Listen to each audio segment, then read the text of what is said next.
want to get some coffee or something? Can I get a cup of coffee? Black? Can't you see we talking? White? Even little kids in Mexico drink coffee. Well, I'm not a little kid in Mexico, okay?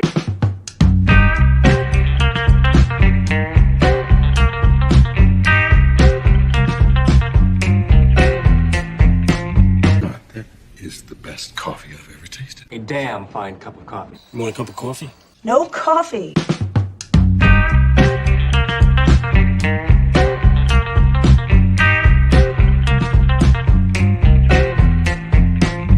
Coffee drinker, huh?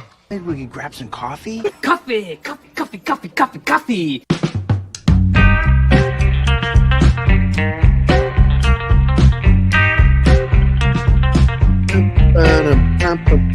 God damn, Jimmy. That's some serious gourmet shit. Me and Vincent would have been satisfied with some freeze-dried Taster's Choice, right? And he springs this serious gourmet shit on us.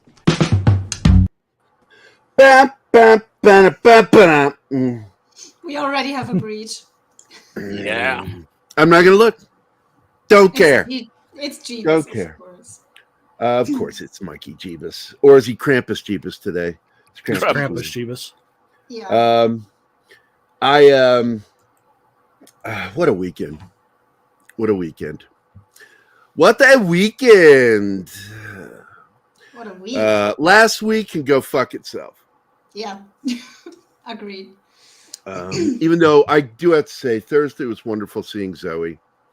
Anytime I get to spend with my daughter, just makes me so happy. But yeah, the rest of the week can go fuck itself. Sick. Animo's sick, so I hardly got to see her any last week. And then this week, I'm just cranky. I'm annoyed at everything. But it is Military Monday, and we're going to be talking about a new series that's on Apple Plus called Echo 3. A show that, by all means, should be good. But the minute I see the movie Hurt Locker and Zero Dark 30 being mentioned as the selling points for this show, I immediately go, there were problems with those, right? That they weren't militarily accurate. It's like, so why are those selling points to this? But that's Hollywood not understanding military people. And there are millions of us out there that have served in the military. A majority of us honorably. But I will say that there's probably a good 10% that were what we refer to in the military as Blue Falcons, a.k.a. buddy fuckers. Guys that were... It is based on an award-winning novel, so... That doesn't mean shit to me either. There's a lot of award-winning novels out there that are garbage. You weren't kidding when you said you were cranky today. Yeah, look, man, I'm in a take no prisoners morning, man. Yeah. I just, I'm very focused and very annoyed at everything. Not at you guys, but you guys could quickly annoy me, just quickly, because that's how my brain works. These mornings in the military, because yes, I got like this in the Army, everybody would just shut the fuck up and leave me alone. They would just go, all right, leave the bear alone. I won't. Forget it. So, Echo 3 is the new series on Apple Plus, and we're also going to be talking about a classic. I don't want to call it a war film. It is a combat film, but this wasn't a war. It was an incident that took place during peacekeeping operations, where we were giving support to the United Nations and to the people of the country that were starving to death. They were starving. And the military was sent in to make sure that the food shipments were being delivered to these people. And the people were being cut off by the warlords. And all of the, rhetoric that's delivered by all the Somali warlord personnel in this film, it's really kind of annoying because they were the ones that were letting their people starve to death while they took control of that food. And the U.S. military is brought in to stop that shit and to stop these warlords. And Black Hawk Down, it's in 4K now. It's a really, God, this is an intense film. I prefer the extended cut, but I didn't want to go through it last night because it's tough going through that film to begin with. Ridley Scott is seriously he's one of my favorite directors of all time, but I know he doesn't understand some things when he's doing them. He is a director of photography more than he is anything. Tony was the guy who knew how to direct films, actors. Ridley is more about the visual aspect of his film. And he doesn't get into the interpersonal. That's why there's so much conflict between him and Harrison Ford when they made Blade Runner. And it's not the only time. A lot of actors had problems with Ridley. But a lot of actors also liked the fact that he left them the hell alone so they could do their thing. But that's not because it's a choice. It's because that's the way his brain worked. Tony, on the other hand, worked with actors. And he knew how to get the best performance out of his actors. Ridley, on the other hand, never been good at that. What he always focused on is the visuals. And so this film is visually captivating. And again, I'm going to point out that the name of the film is Black Hawk Down with the subtitle of Leave No Man Behind. And the irony of the film is pointed out to Anima, she knows, was that, the movie ends and there was a guy left behind. Yeah. And I'm like, how can you fucking use that and not notice that you did that in your film? And I knew that going into this They movie, left because it was the Michael first Durant watch. behind instead of showing his rescue. And Well, it knowing wasn't that, a rescue, towards it the was- end, I got was so a trade. annoyed because I knew they were going to leave him. That's like, I was so annoyed with that. I was so and they annoyed keep with pointing that. it out. They keep pointing it out during the movie. Nobody's left Yeah. behind. We will not leave you behind, Michael They Durant. They grab fucking body parts of soldiers to bring them. Well, that's home. just the way Army in particular is And trained. then they leave the guy. The U.S. Army Yeah. is trained never to leave anybody behind. You take your buddy back. And of course, in the movie, unintentionally, they left him behind, but with the full intent of getting him. And they did get him back. It took a lot It of was only maneuvering. mentioned in text at the end. They should have shown it. Yeah. You get one little blurb at the end of the film. This major point in the film that Michael Durant has taken. And this is one of those times, just like in the Vietnam War, when we, the society in America, were exposed to actual footage from Somalia. That is one thing that he also left out of the film, that there were camera crews there.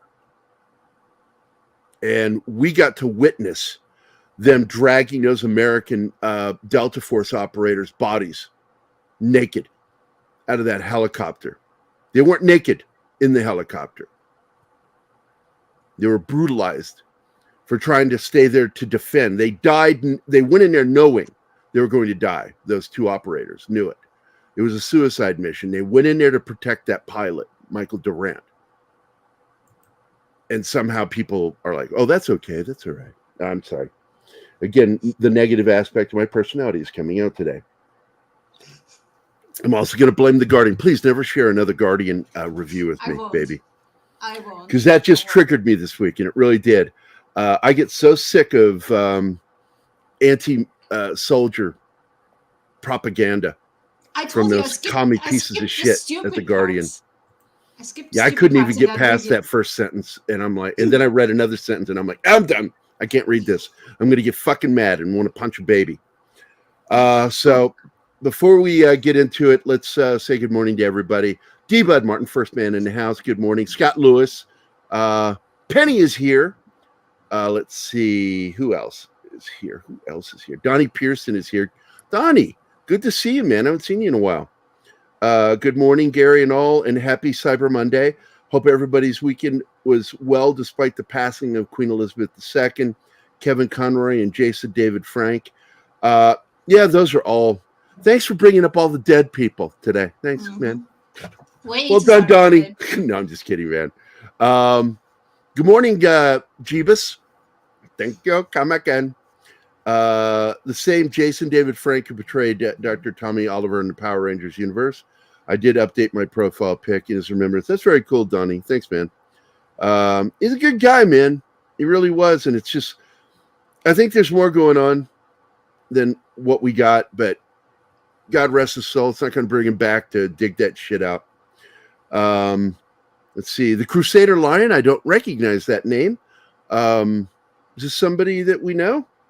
I don't know. I don't recognize your name, sir. If this is the first time you're here, welcome to Pop Culture Minefield. And welcome to my bullshit shows in the morning. Let's see. Slasher Fred is here. Good morning, Slasher Fred. I was kind of hoping that Don might show up this morning, but I think he's Joey's asleep. here. Dragon Ruse is here. Who else? Joe. Oh, Zachariah 315. I'm still going by one through the chat. I grabbed my phone and timed him out. Is that what you did, you son of a- Yeah, that's why I said, "Damn it, Jeebus." Who did he time out? Dragon Ruse. Dragon Ruse. Oh, one of the classic melody films is the 1970 film Patton, which is based on the life of General George Patton. I had no idea that Patton was about Patton. I thought it was about those shoes, those patent leather shoes. Yeah, the patent leather shoes. I think it's probably one of the best biopics ever made is Patton. Alex Moore is here. Good morning, man. I love Patton, especially his kick butt score. Yeah, Jerry Goldsmith. Goldsmith, too, is another student of Elmer Bernstein and the Pink Panther. Oh, my God, I just forgot his name. Henry Mancini. Henry Mancini. Joe is here. Good morning, my fellow veteran. I won't hold it against you. You're an MP. And Slasher Fred. Let's see. And yep, I already got Slasher Fred. There was a Stanley Kubrick film called Paths of Glory. Yep. That was about the soldiers who were accused of cowardice and were sentenced to death by firing squad. It's a great film. It really is. And there were incidents like that. And that was in the Great War or World War One. It was the first of his war films to be released commercially. There is another war film. It's actually technically his first film that he had buried, but apparently copies of it have been leaked out. You can watch it, and it's not very good. Kubrick's first film. And I can see why he tried to get it suppressed. He tried to buy every copy of it. And I think it was there was a copy out of a New York art house theater that they found. And that's when it's gotten out. And they try to keep everything. And I do believe somebody brought this up the other day because I said something first that the Kubrick estate should absolutely be taking care of. I just forgot her name, Shelley Duvall. Yep. Because Stanley Kubrick, I think, is the one that broke her. I think he broke her. And it led her path into delving into the deep, dark places of mental illness. He was a piece of shit for doing that to her. And no film director has a right to do that. But there are directors over time who've done some very abusive things to their cast to get what he wanted out of them, the best performance that he wanted out of them. William Friedkin's another one that would do that shit. Physically assault, terrorize his cast to get the best performance. He would take a loaded blank gun onto the set, and right before a moment where he wanted a reaction, without warning, he would fire a gun to startle them. That's fucked up. And he did that in The Exorcist. It feels better than Marlon Brando did. No, I don't even want to go too deep into that, but he absolutely, him and the director were in collusion to physically rape the actress in the movie Last Tango in Paris. I know my fucking movies. Fuck you, Martin. Yeah, Hitchcock did it to Tippi Hedren. Oh, he absolutely abused the shit out of her psychologically, and I believe that it borderline to physically. Great directors, but that's some bullshit. That movie, Last Tango, Martin, should be pulled. That should never be seen in public because it is actually a filmed rape. It should not be legally be allowed out. And I feel so bad she died of cancer after finally coming forward and saying what happened to her, what they did to her. And this was planned by the director and the star. Sick. But I could go into Hollywood history, and it's just marred full of dark shit. Slasher Fred says the horror anthology series Tales from the Crypt did an homage to past. Yes, I remember that. Yellow. That's right. Yep. And Kirk Douglas was, yeah. I remember that, man. I need to break that out. I haven't seen that since it aired. Yeah. I saw it first on Tales from the Crypt, and then I watched the movie many years later. Yeah, this I got to tell you, Stanley Kubrick really is a brilliant director. He really is. And like Ridley Scott, he's visually driven. He was a photographer, and he was visually driven. That's why his films. But there is a film that he made that I felt was not only just long in the tooth, but just wasn't worthy of all the accolades that it received. Was Barry Lyndon. It's a great film, don't get me wrong, but it lacks a good cohesive story. There's nothing funnier than when I was in film school. It's so easy to find the theme of a story. It really is. And it's fun to talk about when I was in film studies. But then you get to Barry Lyndon, and not even the professor could agree with the themes of Barry Lyndon were, because it's just all over the fucking place. Because Kubrick was all over the place with that film. He was hyper-focused on the stylized look and not the story. And it's epic. It's sweeping. But what's the theme?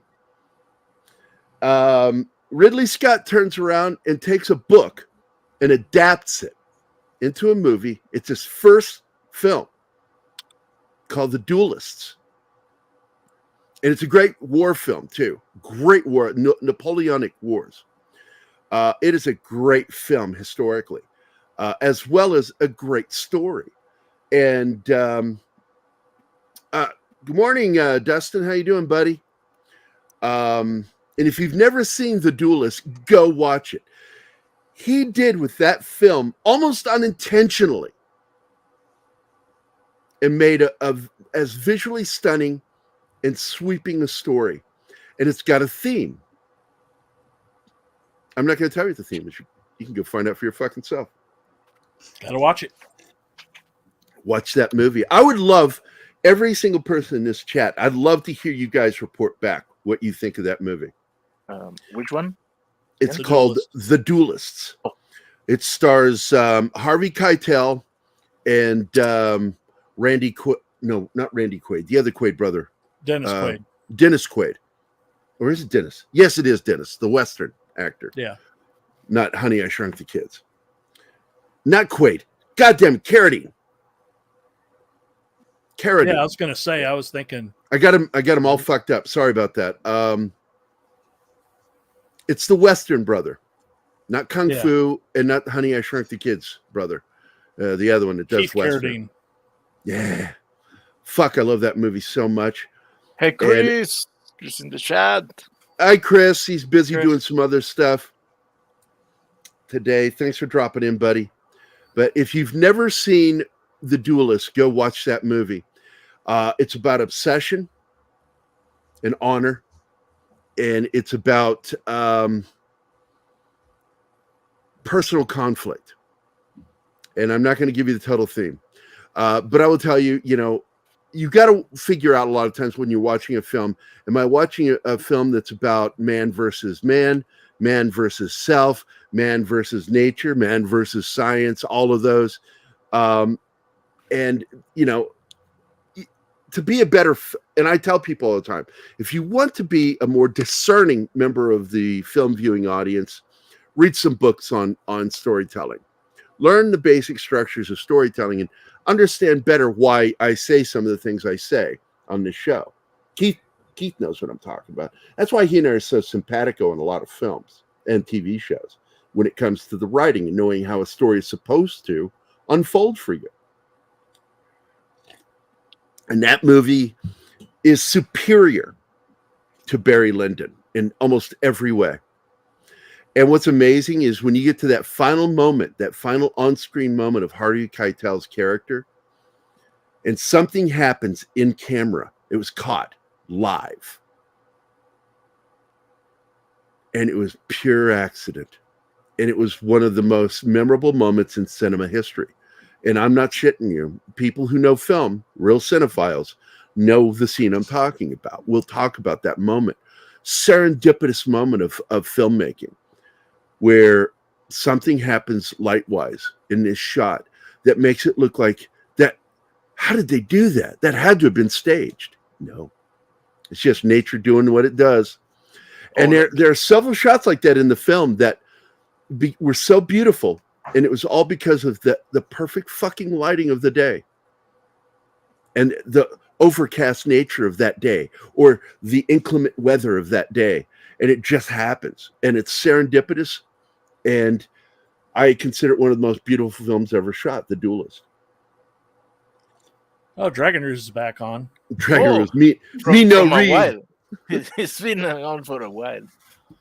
Good to see you guys this morning. I'm so glad. You guys I was in a bad mood coming in. I get lifted a little bit by being in here with these guys, and then I get in the chat and see what you guys are doing. And I'm just in a better mood now already. Look at me. I'm already in a better mood. Plus talking about film. I tell you something, Gerry. I'm going to watch The Duelist today, and if what you're talking is a pair of dog humpings, I'm going to send out a computer virus to you. No, you're going to like this film. Carradine and Keitel deliver some of the most intense scenes, and the dueling in it is so fucking real the way they did it. It's not highly stylized. There's none of that fancy shit going on.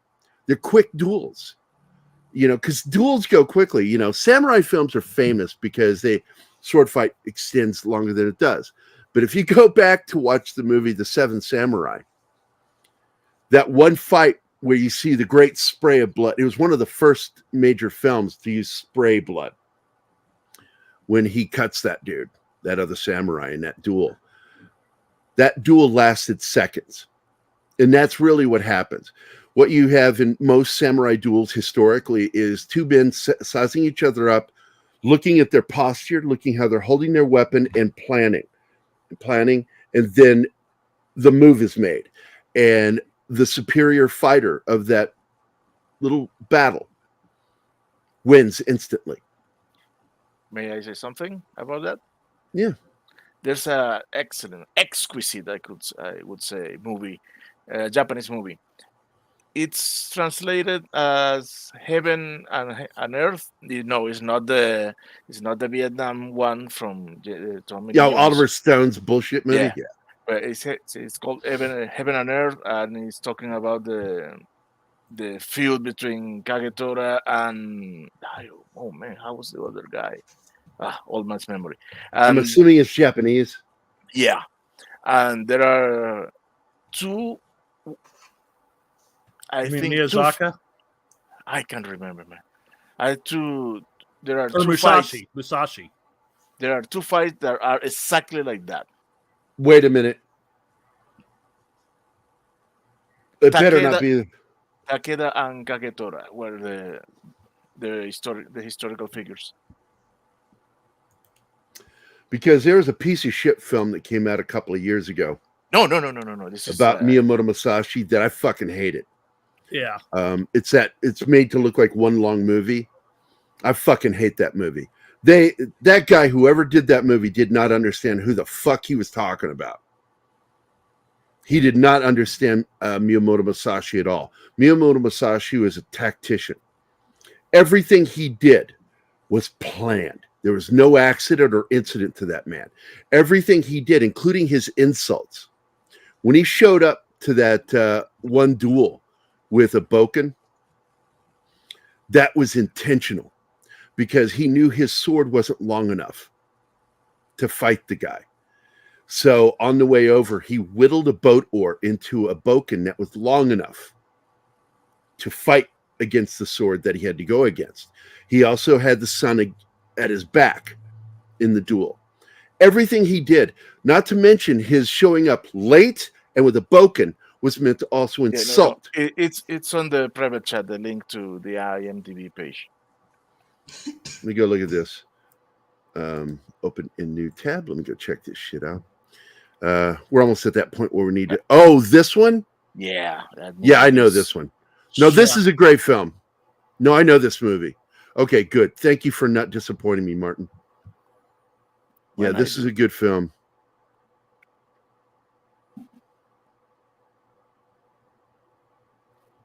Yeah, I know this one. The 90s were kind of the end of the classic sweeping samurai epic filmmaking. Yep. This movie, Heaven and Earth, and Kagamush were the end. And don't get me wrong, there's still some good samurai films that come out of Japan every once in a while, but they tend to not be stylized or as epic as the classic films, and they're more forgettable than I would say 90% of the films coming out of Japan were like that. Well, this was about the time, at the end of this, was at about the time of the rise of the Gun Fu movement, where you had directors like John Woo coming out with their... Read this one. Everything I do is intentional except timing people out, or is it? Oh my God. Wait, what are we talking about? The Christmas special for... I enjoyed it. Yeah. Oh man, yeah, I saw it last night. I even tagged James Gunn. I used to follow James Gunn when nobody knew who the fuck he was. I followed him on his blog, and I would read his personal, because he's a Missourian. And there's this certain connection, you know, being a Midwesterner and being in Missouri. I've lived in Missouri really for half my life. Half my life has been spent here in Missouri.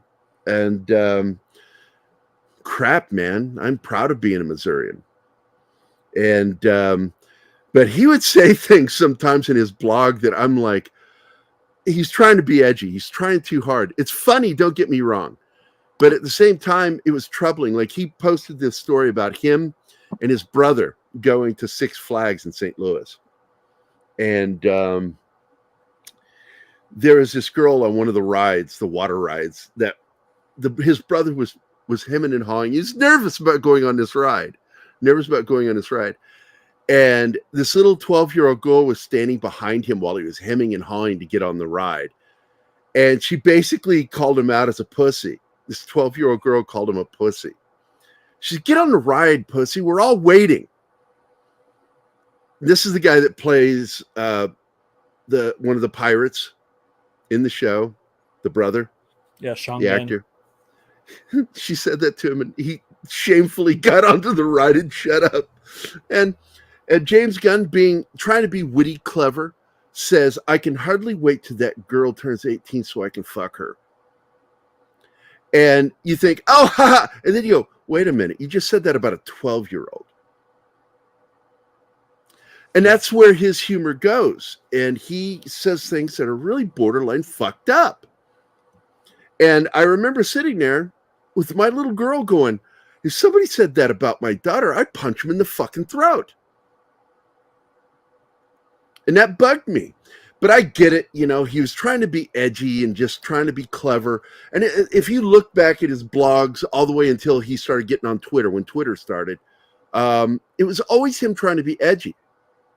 And when he got hired by Marvel, you know, I knew some of that was going to come back. There was going to be blowback. Ryan Johnson knew it too, because Ryan Johnson was a troll. Him and two of his best friends, they would troll people. I remember this because I love Brick, and so I started following him. I'm like, you're a fucking asshole. Not in a good way. He would go in there with his two friends, and they would target people, nerds, and just fuck with them and troll them. Talking about comics, science fiction, didn't matter. They would just troll them. Ryan Johnson's a piece of shit as a person. Not saying he's a bad director, except for Star Wars. When he's doing his own stuff, he is fine. But he needs to be kept away from anything that's beloved by anyone. I shit you not. So we've hit the half-hour mark. It's Army Basic Combat Training at Fort Polk. Oh, sorry. That's okay. Yeah. Fort Polk, man. Yeah. There are parts of the United States, man. I just you got to watch what time of year you go there for your training, because it's going to tell whether you're going to have a shitty fucking time or an okay time. Missouri is one of those places. It's better to be here in the fall or in the spring, not summer. St. Roberts, Fort Leonard Wood, also known as Fort Lost in the Woods. Absolutely the worst place to be in summer. Also in winter, because it's fucking cold there. It's biting cold, but I got to tell you, I'd still rather have winter than summer. That was a nightmare having basic training, because we'd miss days, whole days, because of what's referred to as the wet bub count. And that's the percentage of humidity to heat levels. And when they hit a certain level, if it increases each level, there are 4 levels. When you hit wet bub level 1, you get to unblouse your cargo pants. 2, you get to run around without your BDU top on, just a t-shirt. And when you hit 3, you get to wear your tennis shoes. You don't get to wear your combat boots. And when you get to wet bub level 4, you ain't doing shit. You're indoors. Everything is indoors. You're not supposed to be outside doing anything. No exertion. And the Department of Defense is the one that dictates that. I have seen one movie that Ryan Johnson directed. Oh, yeah. I'm not even going to read that, Donnie. I'm sorry. I don't need any more triggers. Yeah, okay. So for all you guys doing the backdoor, here you go. One video. I'm going to play the one video. There it is. And I know everybody's favorite. Strong. I'm gonna go check the back door. Back door. And for shits and giggles. Open your back door, baby. Loosen your hinges, I'll show you my key. That's my favorite. Now that is my favorite. That's my favorite too. A lot of people like the Beavis and Butthead. And fuck it. Like, wouldn't you know that back door would trigger a trap door? Yeah. And in the immortal words of Jason. Fuck. There you go. So let's get into this. The first episode of Echo 3. This is another one of those slow burn shows, and I'm going to watch the series, but I'm not feeling very excited about it at all. I'm annoyed at things already. I was annoyed at the trailer when they show a fucking warrior running around with his hand extended all the way to the end of the grip, the forward grip on his weapon. And I'm like, what the fuck is he doing? Did nobody say anything to him? That's not how you carry your weapon? When you're doing mount training, CQB, you're taught very quickly how to hold your weapon, because you got to turn corners very quickly. And you can't turn a corner quickly with your left arm extended all the way out. You're sitting there like this. You want your hand as close together so your turns are quick. And it's like even with the movie, I'll get into that when we get into Black Hawk Down. But Luke Evans kept holding his weapon funny, and it was bugging the shit out of me. Yep. And I sent like a slew of images yesterday to Anima, trying to show her. I mean, when you just do a cursory check, search, special, just say special forces, weapons handling, CQB, close quarter battle tactics. And all of a sudden you will get like a ton of images will start loading, and almost every single one of them shows you what I'm talking about. And I'm going to pull it up. That was the night from Saturday to Sunday for me. And I got these images in the middle of the night. And I don't know why I even turned on my phone. And I see all these messages from Gerry. So I go in the chat and see all these images. And I'm like, what even is this about? Half asleep.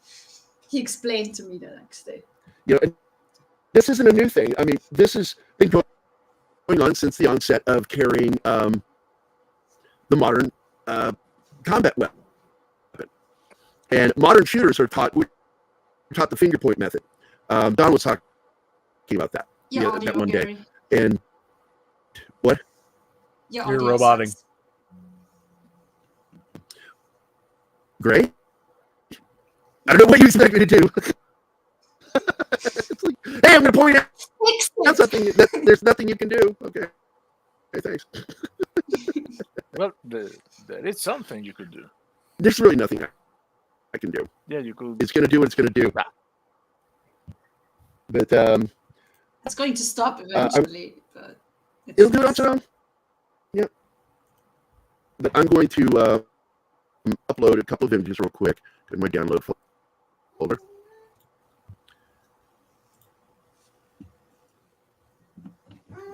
And each one of these shows what I'm talking about. And absolutely fucking triggers me when, it's funny. I was talking about guns and I said trigger. That right there. See what he's doing? Yeah, he's not holding it by the magazine. He's holding it by the magazine port. And the magazine port is a stable point in the weapon. And this is how we were trained. Hand close to the magazine. The closer to the body of the actual weapon, the more control you have over it. Even here, he's not holding it out on the end. He's holding it inward. It's incumbent to the body. Incumbent to the body. Incumbent to the body. And it's important because it allows you absolute control of the weapon. And Luke Evans' character runs around with his fucking arm all the way down. And you cannot do close quarter battle holding a weapon like that. So who the fuck was their military advisor? I went to see who it is, and he's actually not bad. I don't understand if they just weren't given enough time or something. Focus more on the storytelling. And the storytelling on the show it's okay. It's a slow burn. The drama is good. The acting performances are good. But again, the first one it's set up, the first episode.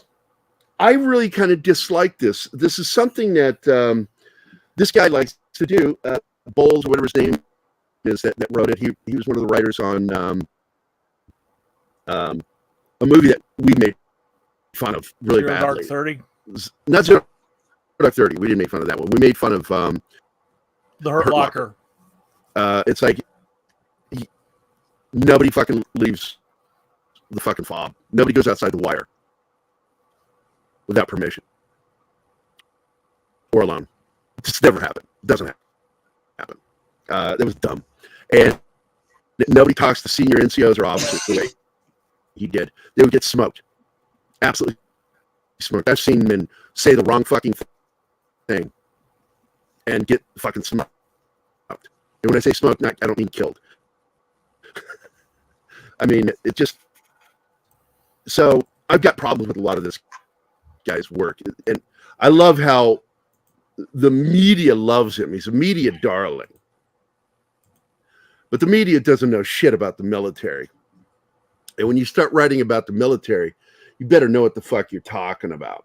Because there are millions of us veterans out there. And almost all of us watch movies and watch TV shows. And we make fun of these things that you do because you look stupid doing them. And so having Luke Evans run around with his weapon like that. But on top of that, look, I'm not saying that there's not personal drama in SEAL units. I'm telling you, they're handled very quickly.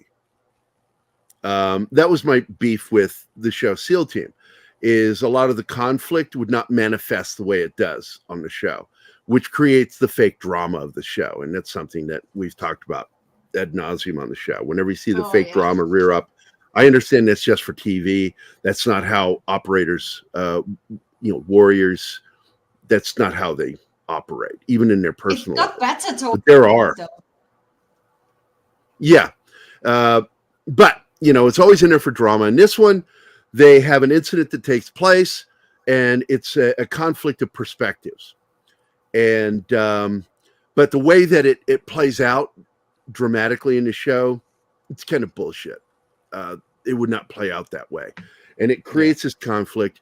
There's also a class thing here going on, class warfare thing, because the guy that plays the husband, what is his name?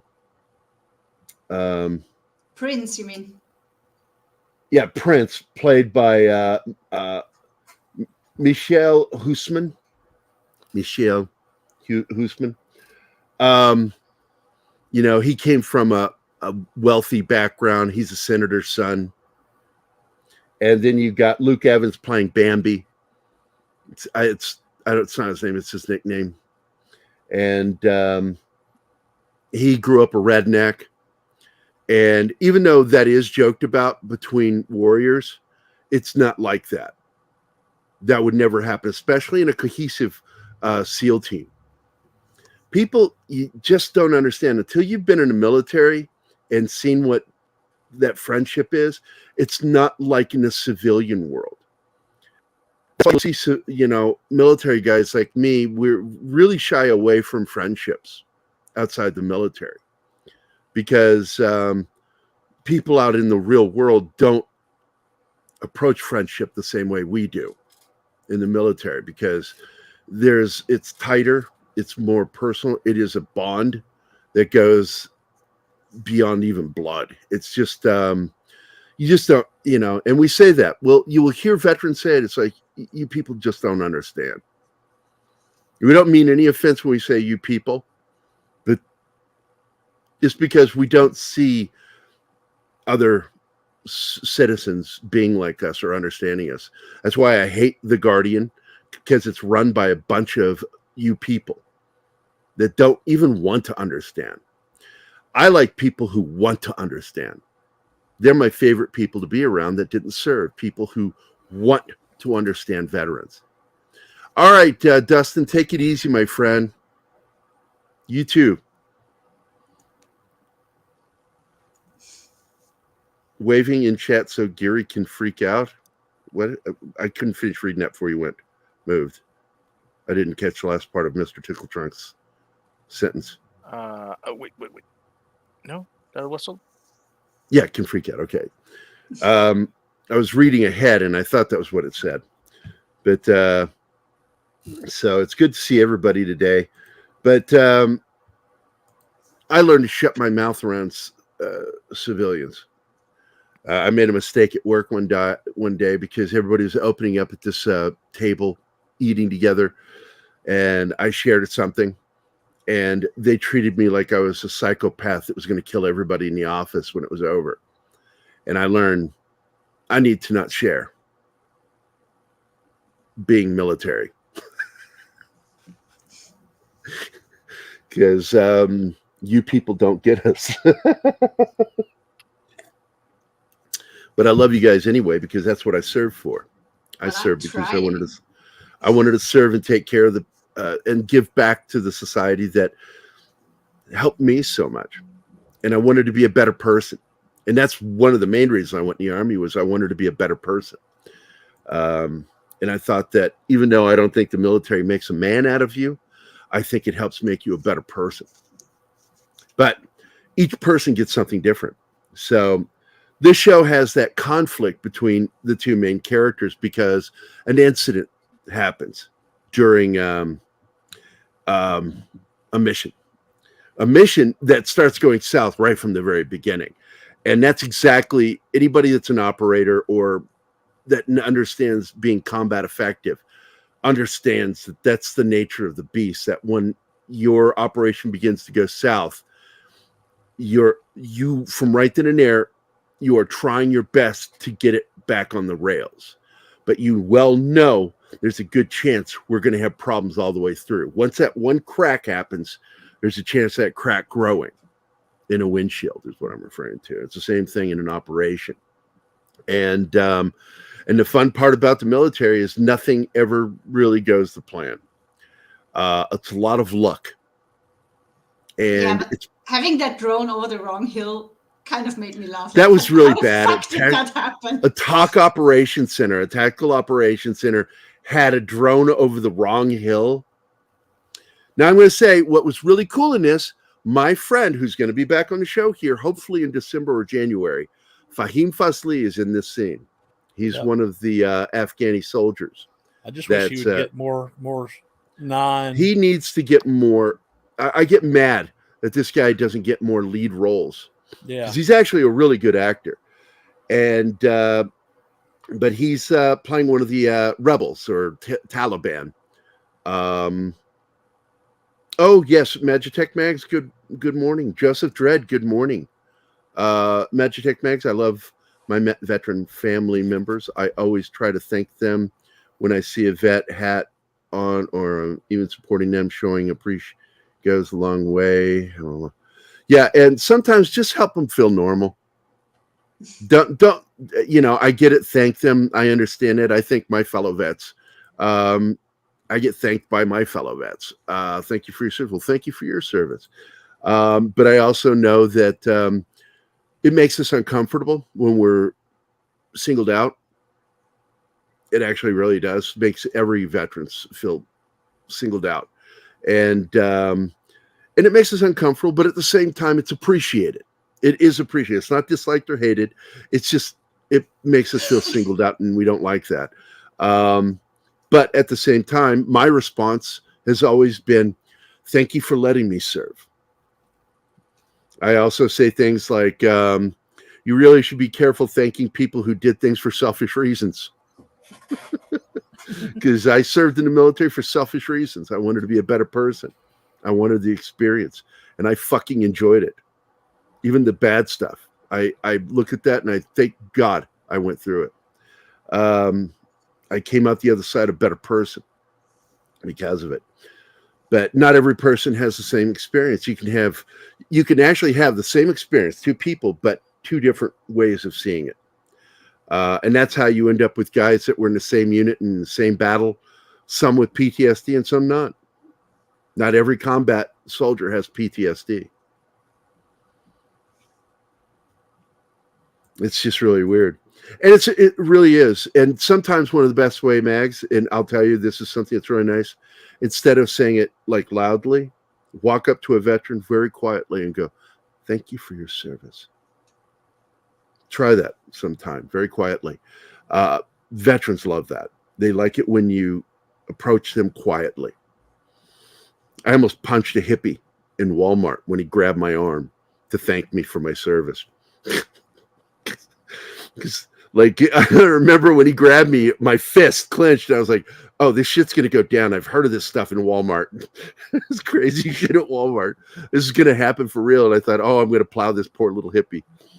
And then he says, I'd like to shake your hand, sir.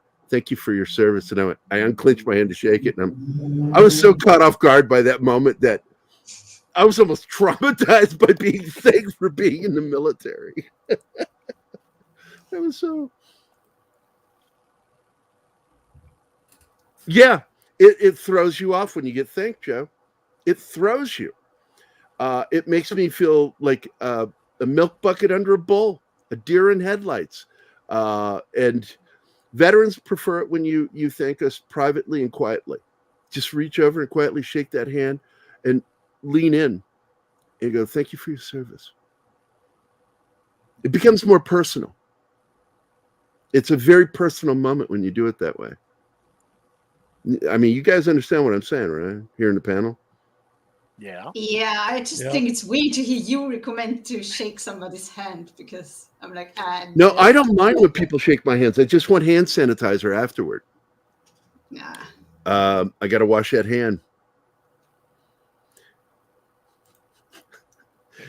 Look, I'm going to tell you something, Parrot Head. I get PTSD from your fucking posts. Some of that shit you post in our fucking chats. I think one of my favorite ones, and I can't remember. No, it wasn't you that posted. It was somebody else. And I went and I fixed it. And it had a Marine being yelled at by a senior drill instructor. He says, I didn't see you in the personal camouflage class this morning. And the recruit says, thank you, drill sergeant. And the joke, if you don't get the joke, it just shows you don't know shit about the military, is the fact that he's so well camouflaged that the drill sergeant senior drill instructor didn't see him. And I laugh every time I see that. There's also that classic Python skit. Which one? About camouflage. I don't remember it. Where Remind me. It's where they're talking about they're hiding behind the bush or they're hiding in the bush and stuff, and they're blowing people up. You haven't seen that one? You're not triggering any memory. Not one memory yet. Well, so I can't believe I've missed something from Monty Python because shut up, Dragon Reeves. So getting back to it, we've got Luke Evans and Michelle Huisman. Yeah, Monty Python, How Not to Be Seen. I've never seen that. I got to check that out. I've never seen that. So they've got this personal conflict built over an incident where they lose a teammate. And that whole scene was foobar, the way it was done. I had problems with a lot of that. And I know, look, I'm sure Bowles, I think is that guy's name that writes it. I'm sure that in his mind, he was doing something that he thought would be honoring. But the way you honor guys is show them doing things right. Stop focusing on when things go wrong. Hey, Jacob, how you doing, buddy? So I had problems with that scene. Showing the drone on the wrong hill. I mean, the entire thing is about ineptness. Showing the inept things that can, things can go bad. And that's the thing I love about a good movie, a good war film, that even when you're doing the smart and right thing, things can still go south. And that's more realistic to me. In this one, they're showing stupid mistakes that lead to these things happening. And I think that's lazy fucking writing. It really is, especially if you're going to write about the military. A lot of decisions are made at the upper levels by armchair warriors that are problematic, like the general that commanded in Mogadishu with the incident with Black Hawk Down, and he lost his fucking job over it. He lost his command. And in real life, though, he's an honorable dude. He really is. But the entire decision-making process of doing an operation that should have been a night operation, which was pointed out from the very beginning, we shouldn't be doing this. But he felt speed was essential over smart. And every single problem, every cascading problem that happened in that battle was led to because of the fact that it was a daytime operation instead of a night one. I'm not saying that something couldn't have gone wrong at night. It's just less likely to go wrong. Yeah. And his smartest warriors were telling him that, but he didn't listen. And it led to what happened. And so in this show, you've got the Tactical Operations Center being inept by having the drone on the wrong fucking hill. Super stupid. Hey, Darius. Hey, thanks, buddy. I'm assuming it's a cup of coffee and a pear or a bird? No, the popcorn. Popcorn! Bing, bing, bing, bing, bing, popcorn! That is, of course, from a great movie from the 90s called Grosse Point Blank with Dan Aykroyd and John Cusack, before John Cusack became a complete piece of shit. Thank you, sir, for the super sticker, man. Darius Munchausen, the single safest version of Munchausen for children. And welcome to the show, my friend. And Kyle's here. Yeah, good morning, Kyle. So immediately from the get-go of the show, we've got interpersonal problems, and there's a sense, and you tell me, Anima, John, when you watch it. Did you watch it, Martin? Echo 3?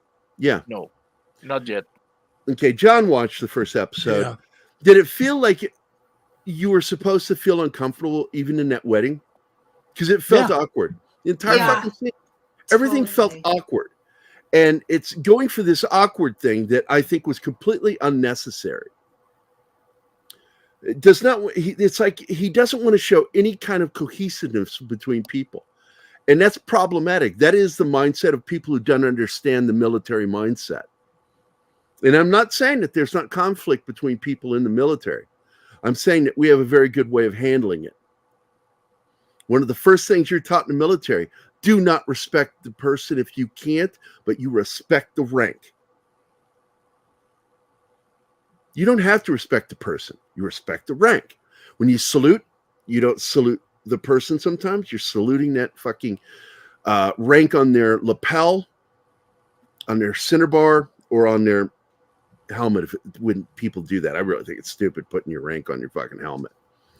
No brainer. When one party has night vision and the other does not. Exactly. So these guys go on an operation, and it's FUBAR from the get-go, and they lose a teammate. One, they're moving in way too many. They're moving on an incline and moving out in the open. Big no-no. Big no-no. You don't do that. Well, at least they're camouflaged. They have these white suits. Yeah, the white. Once again, a lot of people make the mistake with camouflage, how camouflage works. The job of camouflage is not to make you blend in. It's to break apart the shape of a human body.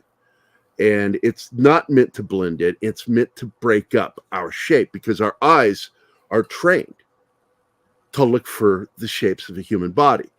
And that's a fact. It's a scientific fact. And the science of camouflage is to break up the human shape. Not to blend, but to break up. So it's the first thing we're taught in camouflage training. So you were going to say something. I heard something. Somebody start to say something. Martin?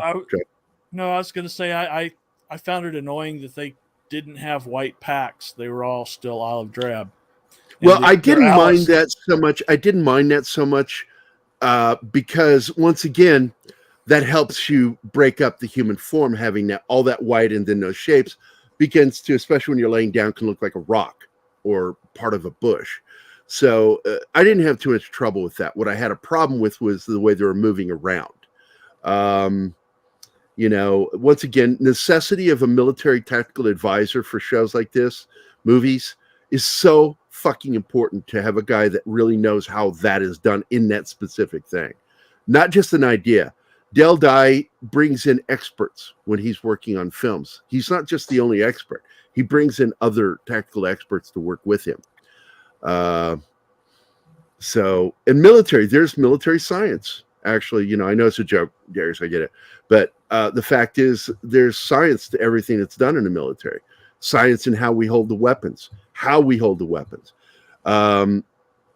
And that's why it just annoyed me in episode 1 when they show him holding a weapon. It's like, nobody holds their weapon like that.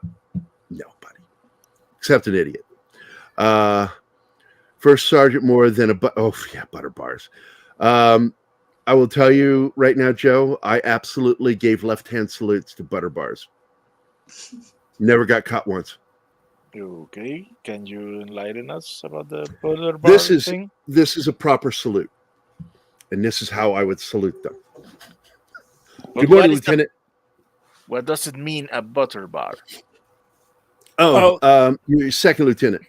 He just got his fucking lieutenant's bar. That's because Lieutenant Bar's gold and it looks like butter. Yeah. Like it's like a bar of butter. And they want those salutes, man. They want them. They crave them. That's what they eat for breakfast. Salutes. And they're the most useless motherfuckers you'll ever meet. Absolutely, just all butter bars rely on their fucking sergeants to run that fucking platoon. In combat, your highest mortality rates are combat medics, followed by RTOs, and then I forgot what Don said. Don pointed one out too, and I forgot. And then second lieutenants in Vietnam in particular. I've never dealt with a West Pointer. I always dealt with guys that went to OCS in Oklahoma at Fort Sill. A majority of the guys I dealt with, officers, were from OCS. And that's what OCS stands for, us enlisted men. It's Officers Candidate School, but we call them Oklahoma cocksuckers. Another military slang term you probably never heard, Oklahoma cocksucker. That's an OCS graduate. What's that? I said I haven't heard that one. I've heard a lot of military slang. That's one I haven't heard before. So when you dealt with asshole West Point, just never, Alex, never dealt with them. And good morning, by the way, if I hadn't already said it. God, man, I just love being around soldiers. I really do. I just feel so at ease around fellow soldiers. I used to love going to the American Legion or VFW, hanging out with those old warriors. Clint Eastwood really captured what a good sergeant means to a new officer in Heartbreak Ridge. I had problems with that movie, Joe, because it's wrong. That wasn't Marines. That was U.S. Army. And at Heartbreak Ridge. And the Army was supposed to be they were supposed to oversee the making of the film. They read the script and went, no. But the Marines got duped into it. And that's why it ended up being about Marines. It wasn't Marines down there in Central America. That was Army. And but that's who helped. And what's funny is they got about 3/4 through the films and the Marine Corps pulled out. They were like, we're done. I know phrasing. Hold on. Jesus Christ. I caught my own phrasing. There we go. The Marines, when they realized what was going on in that film, backed completely away and said, no, we want nothing more to do with that. So they had to complete the film on their own without the support of the Marine Corps. And it was a problematic film, but it has some great fucking lines in it. Like, that is the sound of an AK-47, the preferred weapon of your enemy. Or that is the AK-47, the preferred weapon of your enemy. It has a very distinct sound. Know it well. Why don't you lay there and bleed a while before you taste some real pain? Just great fucking one-liners by Clint Eastwood. My favorite military science is MRE experimentation, canteen water, cocoa powder. Yeah. Nothing worse than not drinking enough water after eating an MRE. You're going to be hurting later.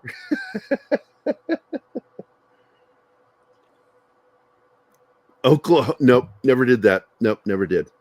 But so the episode, I'm trying to remember, how does episode 1 end? Because I know that his wife / Bill is in the house. Hey, Bill, good morning. And Michael Husman's wife, Jesse Collins, who's also Luke Evans' sister. She's going to South America to work on research, scientific research. Yeah. She's a scientist dealing with trying to find cure. Psychoactives in dealing with using psychoactives in substance abuse treatment.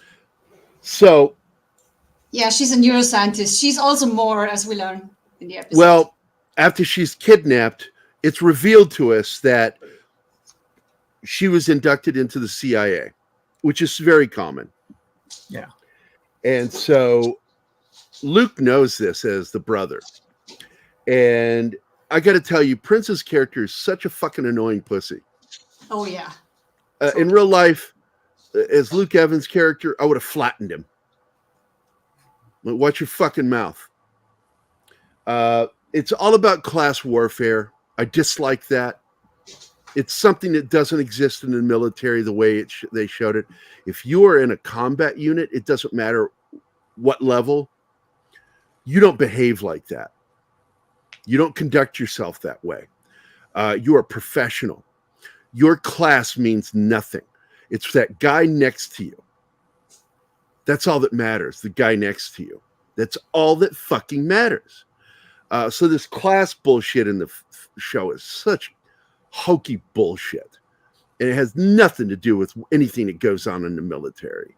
Now, there is class problems in the military, but you don't find that shit until you meet fobbits. Or as they used to be called, as Don would call them, rear echelon motherfucker, REMs. Remy's. Pogues is another name for them. The guys that never go outside the wire. These are the guys that just, they're in the military. Don't get me wrong. They're in the military. Thank you for your service. But it's different than the combat effectives. And the combat effectives conduct themselves a very specific way. This show doesn't understand it. And it bugs me.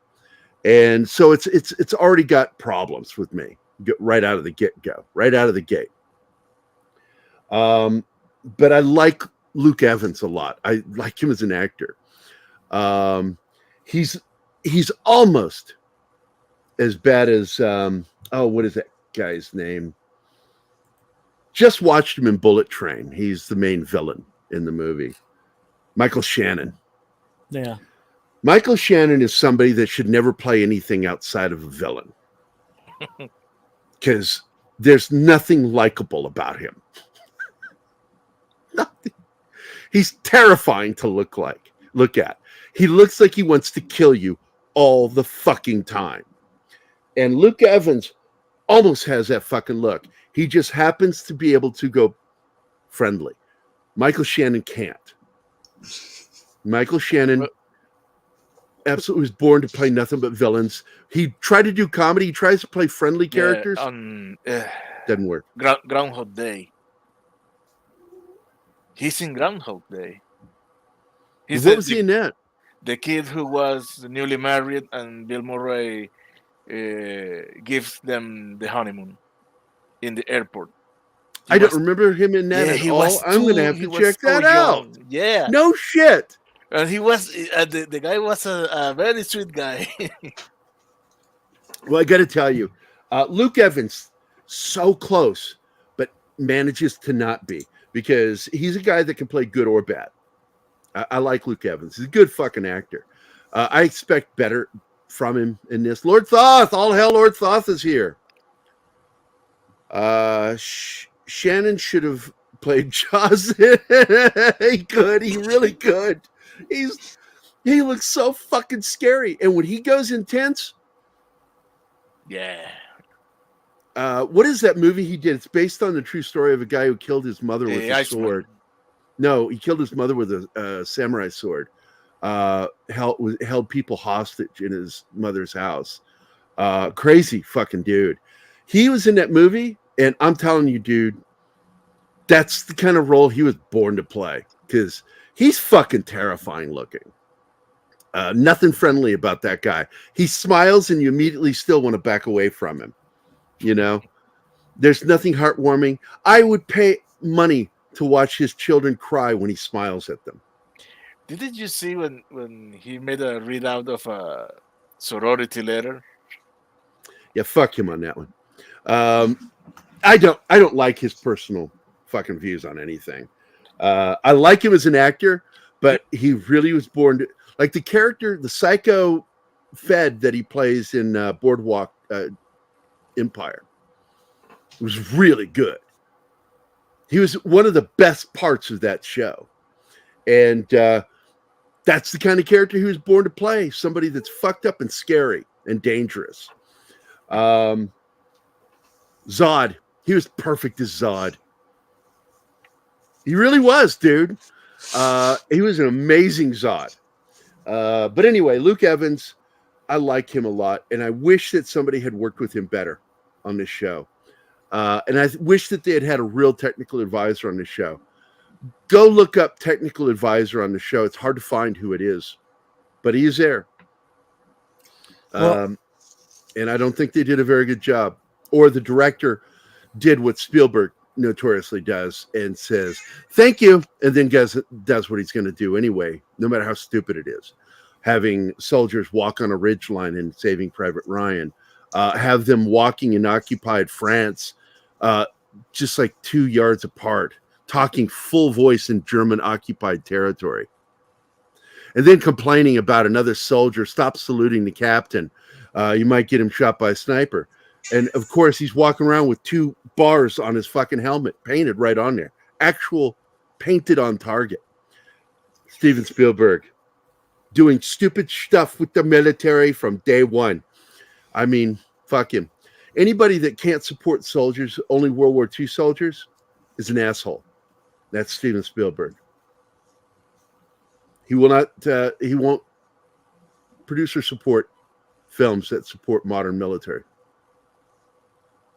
He's that far left. So fuck him.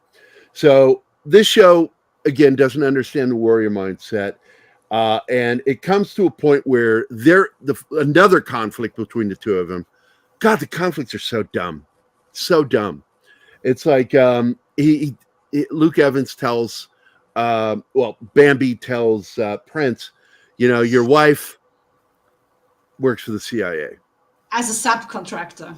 She's a subcontractor. Her job is just simply to report to her handler. That's it. Report information, things she sees to her handler. And she's not out there actively doing things.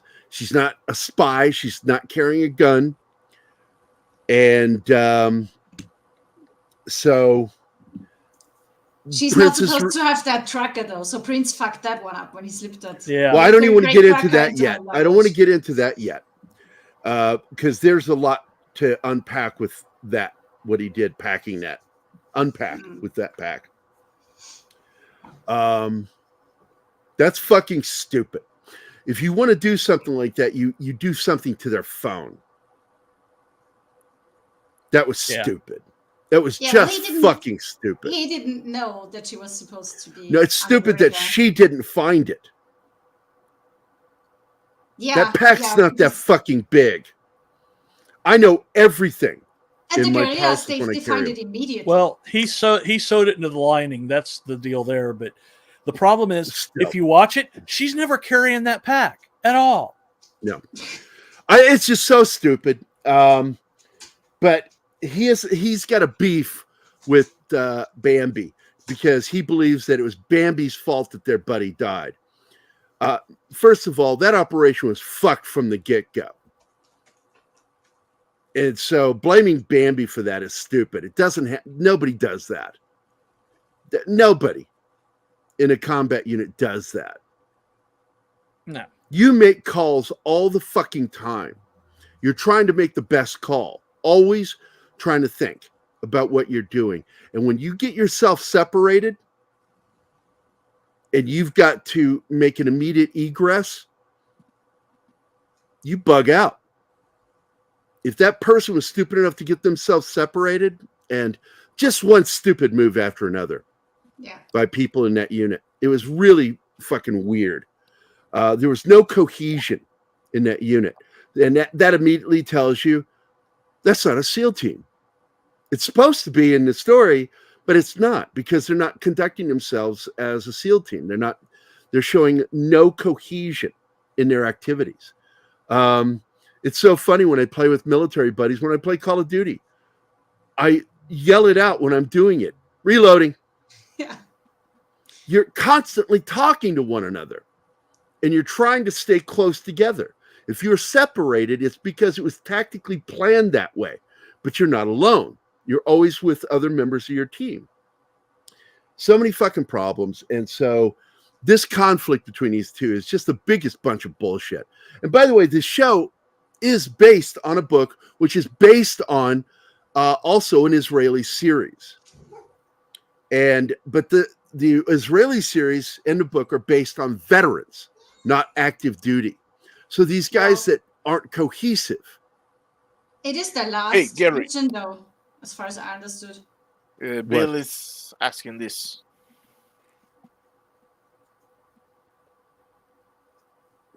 I got to be honest, I'm going to continue watching it to see it through, but at this point, I'm not liking it. I'm not hating it, but I'm not liking it. I'm annoyed by some of the stupid shit in it. Now that I've started it, I always give it 3 episodes at least. Yeah, well, I'm already 3 in, and I'm annoyed by just a bunch of stuff.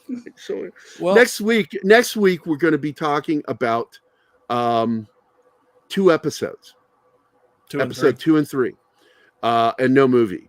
I got to take it easy. I got to take it easy on Anima because she can't handle some of these combat films, the ones that I will watch and want to talk about. Black Hawk Down was really the first one that I.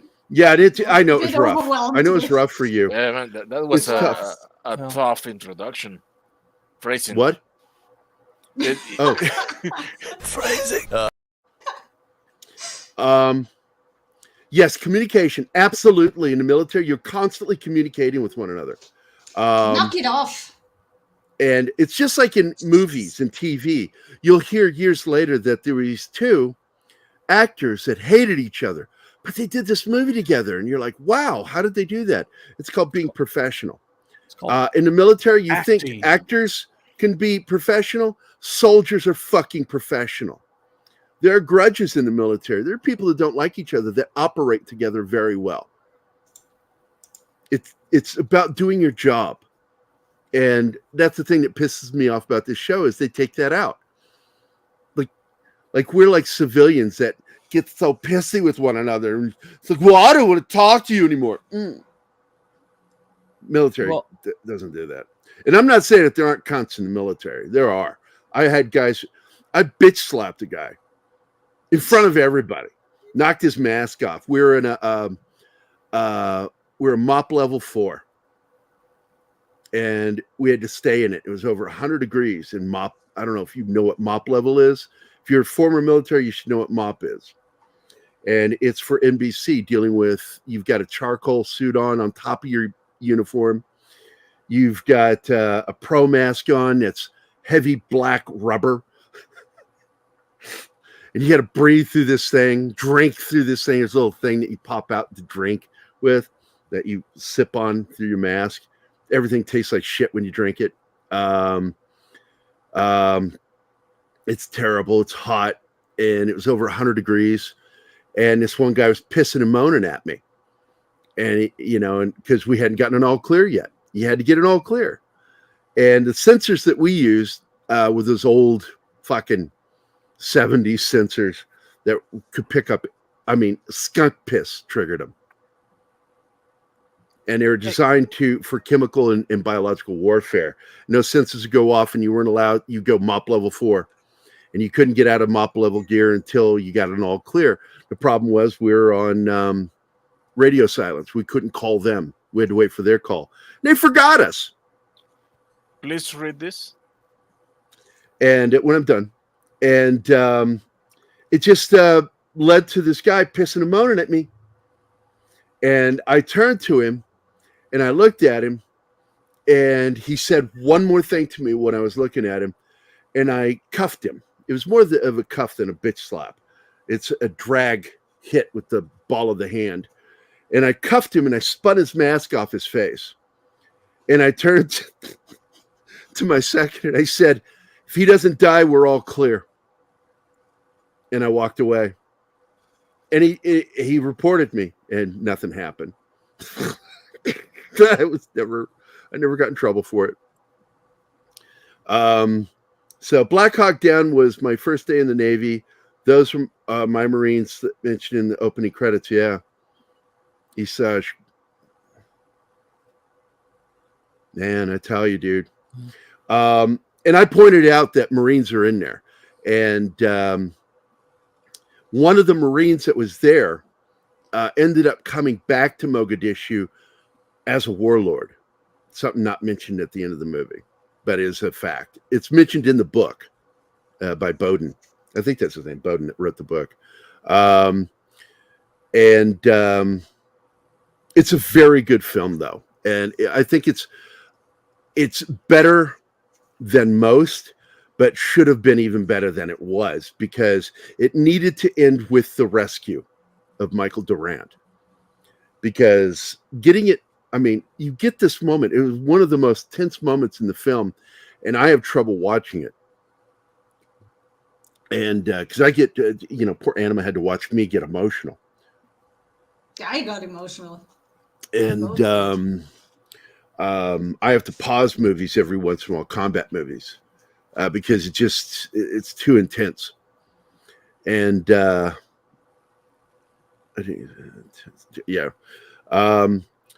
but when Michael Durant was in that helicopter and those two young men, those two Delta operators, volunteered, and he makes them say it over the radio. You understand what you're asking? And they said, yes, sir. They're going there to die, to try to protect him. They don't really have a choice. It's their job. And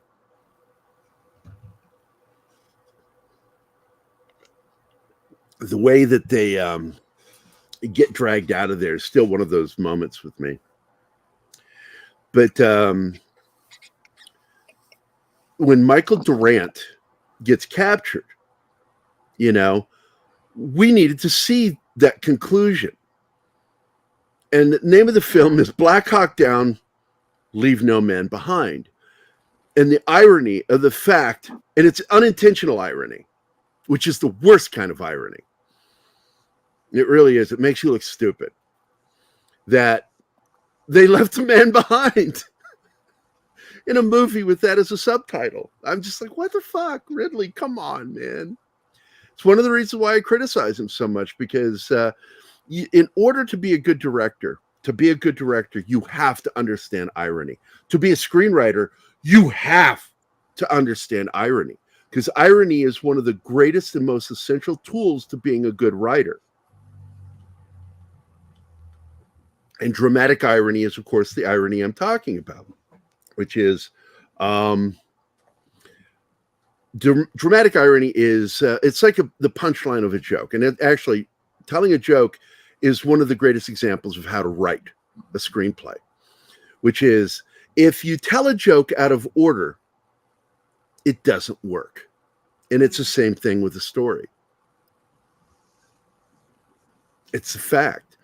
And irony is the fact, dramatic irony is when you set something up to appear to be going in this direction, and then suddenly the opposite occurs, which shocks you. It should be shocking.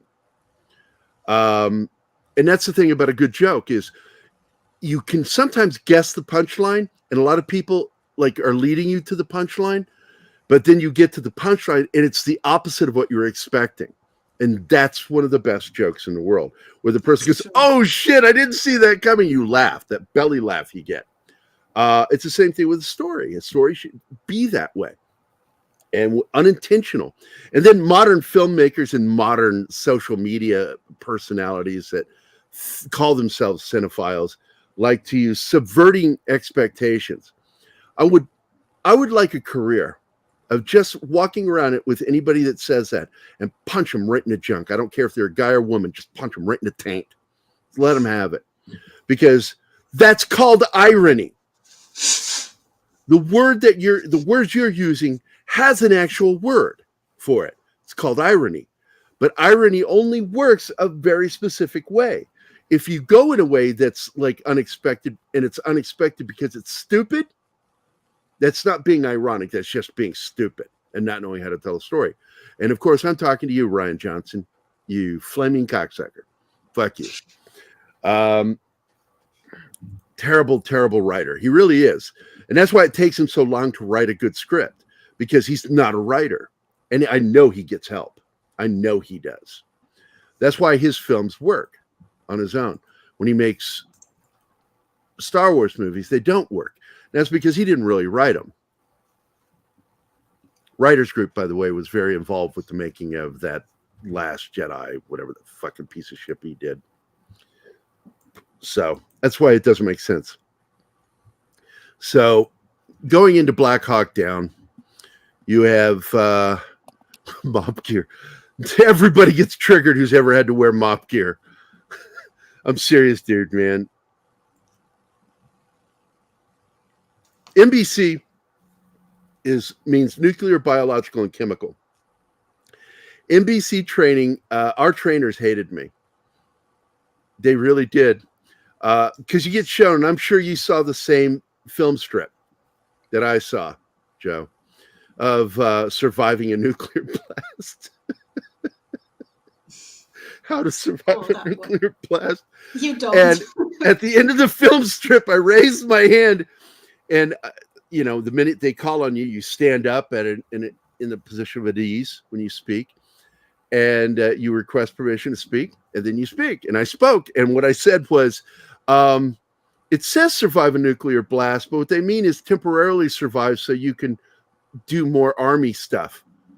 But the fact is, you're going to die, and it's going to be a horrible, horrible, horrible death if you survive the blast. It's going to be, your guts are going to liquefy, and you're going to begin to bleed through your skin. You're going to go blind. It's terrible. The pain. Doesn't radiation poisoning sound fun? And so I said, the smart thing to do, in my opinion, is turn into the blast and just throw your arms open and go take me and just end it quickly. Yeah. But the Army doesn't want you to do that. They want you to do one more thing before you die, almost always. Yeah, after that. Yeah, the new NBC instructor didn't like me. A lot of people didn't like you. I would say it's a 50-50 thing. But I am one of those people, and I know it. I know it. You either just like speak me or you your don't mind, like me. and a lot of people can't take that. Yeah. You just say what you think. There's Right no in between with me. There's not those people who kind of like me. That it just doesn't work, and I understand it, and I accept it. You either like me or you don't fucking like me. And when I say don't like me, you hate my guts. And I will say that the people in my life that hate my guts, that were in my life, I earned that. I'm not saying I was wrong. I wasn't wrong. But I earned it because I'm a decision maker. I'm not afraid to make decisions. FYI, there's actually a YouTube video for people being hit by the blast wave of an atomic explosion. I'm sure there is. There's probably a video out there for everything, Bill. Yeah. I got thrown in the tank in Gitmo so often I became more immune to it than Bobcat Goldthwait in Police Academy. Wait a minute. What were you being thrown in the tank for? Were you a bad sailor? you misbehave? When they were training 9 to 5 weekdays in 3-man bungalows in advanced training, we were still in 60-man bays. Yeah, we actually, my platoon, we lived in billets in AIT. That's a barracks that's on a stack at Fort Sam Houston. They're really nice. They're really nice bays. And they had 2 bays side by side that were made up of the differing squads from one platoon. I think being in police, the Army, your training has to be tougher. We basically had 16 weeks of basic. Yeah, basic, like Marine basic training boot is actually 2 weeks longer than Army boot. And but they get just a little bit more training, and a lot of it deals with more infantry stuff than what we did.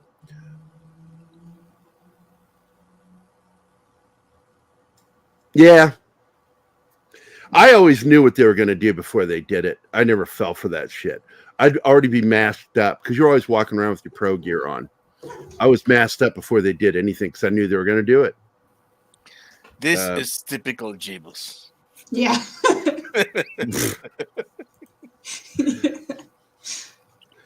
Thank God for Monkey Jeebus. I want to say hi to Isaj.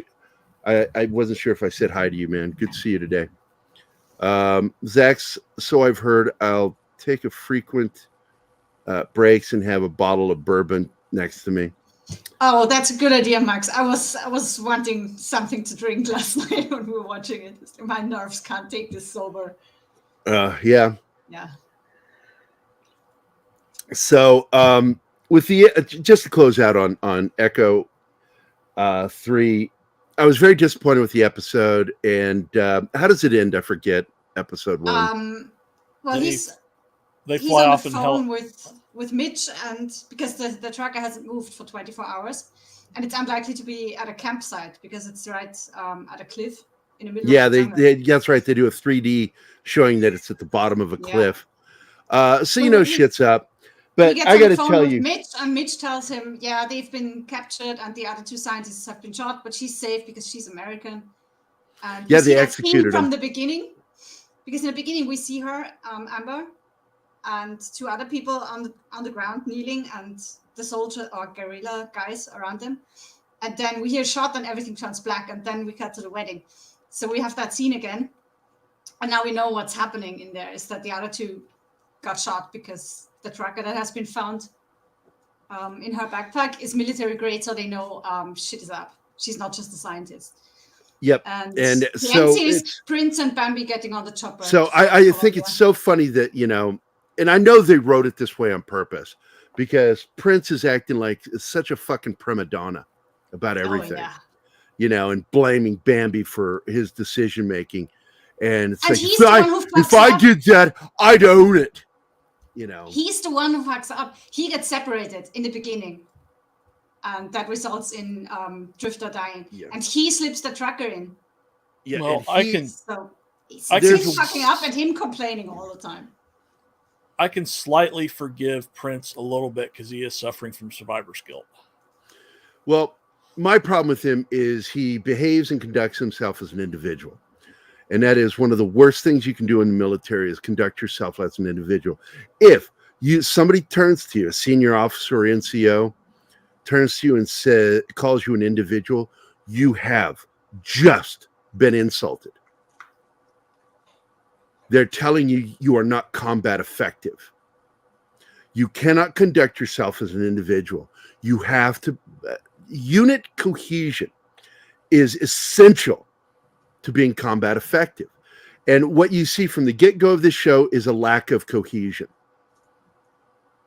The conflict between these 2 characters, the awkwardness of the team at the wedding, all of that shit was just weird. And it's clearly made by somebody who doesn't know shit about combat effectiveness and cohesion. So we go back to Black Hawk Down, and Black Hawk Down, Mogadishu, it was a bad situation. The U.S.'s involvement came about because, once again, we tend to get used as the world police. People hate us for that. But we get used as that because we're good at it. Our people are good and effective.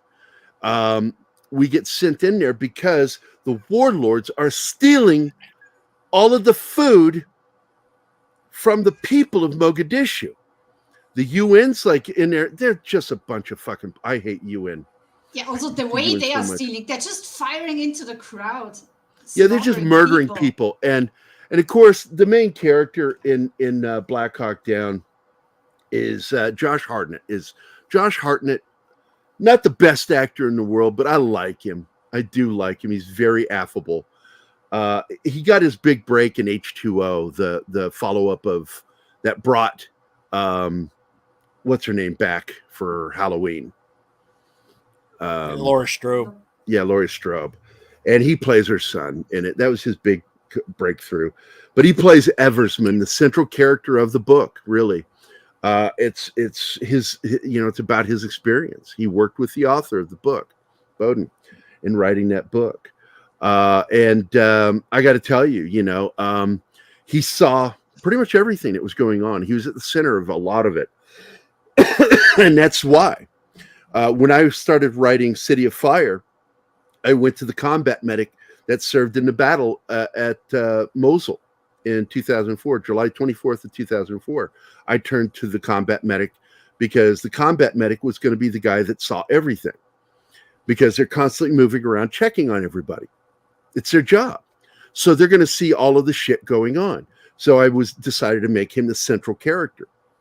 And even in Dale Dye's screenplay adaptation of my story, he kept it the same way. But anyway, so Eversman is there. He's Chalk 1. And what a chalk is, if you don't know what a chalk is it is your team that is going to be on a single vehicle, aerial vehicle, helicopter, whatever, C-130, doesn't matter. Your chalk is the unit that's going to be dropping into a scene. That's a chalk. So he was in command of Chalk 1. And so they make an order that things are going bad there. His helicopter's out there with his team, overseeing the deployment by the UN of this grain. And he immediately sees the warlords' people shooting people in the crowd. But they have a problem. They're not allowed to engage. The rules of engagement are one of the worst things that you can deal with sometimes as a soldier, because a soldier isn't a soldier until he's doing soldier shit. A bomb isn't a bomb until it explodes. Okay? Things aren't effective until they're being used for what they're made for. And soldiers can often be used for humanitarian purposes, but in the long run, they are there to control, police, and if necessary, kill people causing the problem. So when they felt it was necessary to bring the U.S. Army in there, it was because it was becoming such an escalated problem in Mogadishu with the controlling of the food and the grain. The people were starving to death. They were nicknamed skinnies for a reason by the U.S. military. That was their nickname for them. I think it's rude, but at the same time, it's a descriptor. And the military has a tendency, soldiers have a tendency of trying to dehumanize things so it doesn't hurt them, because they don't want to open themselves up to the emotional aspect of what they have to do. And so you dehumanize things, including the enemy. And it's a very common thing in the military. We're trained to do that. And to hate it is to hate the training. You need to hate the people who come up with these ideas, but it's effective and it works. There's a reason why the volunteer military has been referred to as Generation Kill, because we have a higher percentage of kill rate than wars that were fought by draftees. A very low percentage of soldiers that were drafted kill or are willing to kill, whereas people who volunteered for it have a higher tendency. And also because by video gameplay, we are comfortable with certain ideas, including referring to things as tangos and bad guys. We called them that. Bad guys over there. Shift fire. Constantly. These are things that they're put into your head as a soldier. And they show that kind of in this film. And the phrase skinny comes from that. And they're in a helicopter, and we meet Eversman, very first scene. We meet him, and he's overlooking the scene in a Blackhawk, watching these guys murder these people to control the grain. And he understands in his mind why they're there. And he even talks about it in the show, why he's there. He believes we're here for good. We're here to help these people. But then you realize the fucking problem. And they show it. I think they do a very good job of showing it without explaining it. The insanity of this film, which is, once again, there's always a problem with command. Command will make decisions that the guys who have to fight it will go, is that really listen to them? The best way to do that? Really? Sounds like a night operation. We should do this at night. No, we need to do this now in the daytime. So the movie really begins at morning prayer and really reaches the third act at evening prayer. And they actually show it on screen. I thought that was neat that he did that. In my neighborhood, I love called done as I'm not going to say these out loud. Yeah. And I was in when that shit happened too, by the way, Saj. I was in the Army when all this went down. And all of us wanted to go there. We all wanted to kill some motherfuckers. Get some payback. So we get an order that they need to capture Asadi and take him prisoner. So they catch one guy, and it's played by the same actor who played Katanga, the captain of the ship in Raiders of the Lost Ark. I spotted him immediately. I'm like, oh my God, that's Captain Katanga from Raiders of the Lost Ark. Yeah, he ran the ship that the Nazis board, and Indiana sneaks on the submarine. And I do believe, I'm not totally sure, but I got to go back and read. One of the characters in the movie is the guy who would later go back to Mogadishu as a warlord from the Marine Corps. But George Harris is his name. He plays Atto, Atto, and he's got that African accent down. I think it's natural. I think he's from North Africa. I think he is. But anyway, it's just got a great cast. And I want to point out with this film, while I've got it here in front of me, Josh Hartnett, Eric Bana, Ewan McGregor, Tom Hardy, Tom Sizemore, there's a guy who fucked his career away, Orlando Bloom, William Frickner, one of my favorite actors, Jason Isaacs, Ty Burrell, best known for comedy, is in it. He's one of the Delta Force operators. Nikolai Coster-Waldau, you know him from Game of Thrones. Yep. He was the Kingslayer. Jaime Lannister, yeah. Yeah. Sam fucking Shepard is in it. He plays General Garrison. Jeremy fucking Piven plays one of the tragic characters. Ewan Bremner, Scottish actor. I love that guy. Hugh Dancy is in it. Ron Eldard, one of my favorite actors in Hollywood. Kim Coates is in it. He's got one of the roughest death scenes in the film. He's the one whose body is cut apart in the explosion. Oh God, that was one of the hardest moments. And a lot of you might not know this guy, but I fucking know this guy is Richard Tyson. Richard Tyson was in the movie 3 O'Clock High back in the 80s. He's a bit actor, but I love. He was also the villain in Kindergarten Cop. Okay. Now I know who he is. Yeah, I fucking love that guy. Ian Gruffeld was Reed Richards in 2. Yep. Fantastic Four films. He's in it. I'm trying to see if there are any other big names in it past that. And no, the rest of them are good character actors that are better known for bit parts. So, but they're just, what a cast in that movie. It was so funny. Gary kept Tom pointing out fucking names. Hardy. Some of them I didn't recognize because that was like 20 years ago. Yeah. And Bloom and McGregor have a scene together. Tom Hardy is scrawny. He's the saw gunner. Yeah.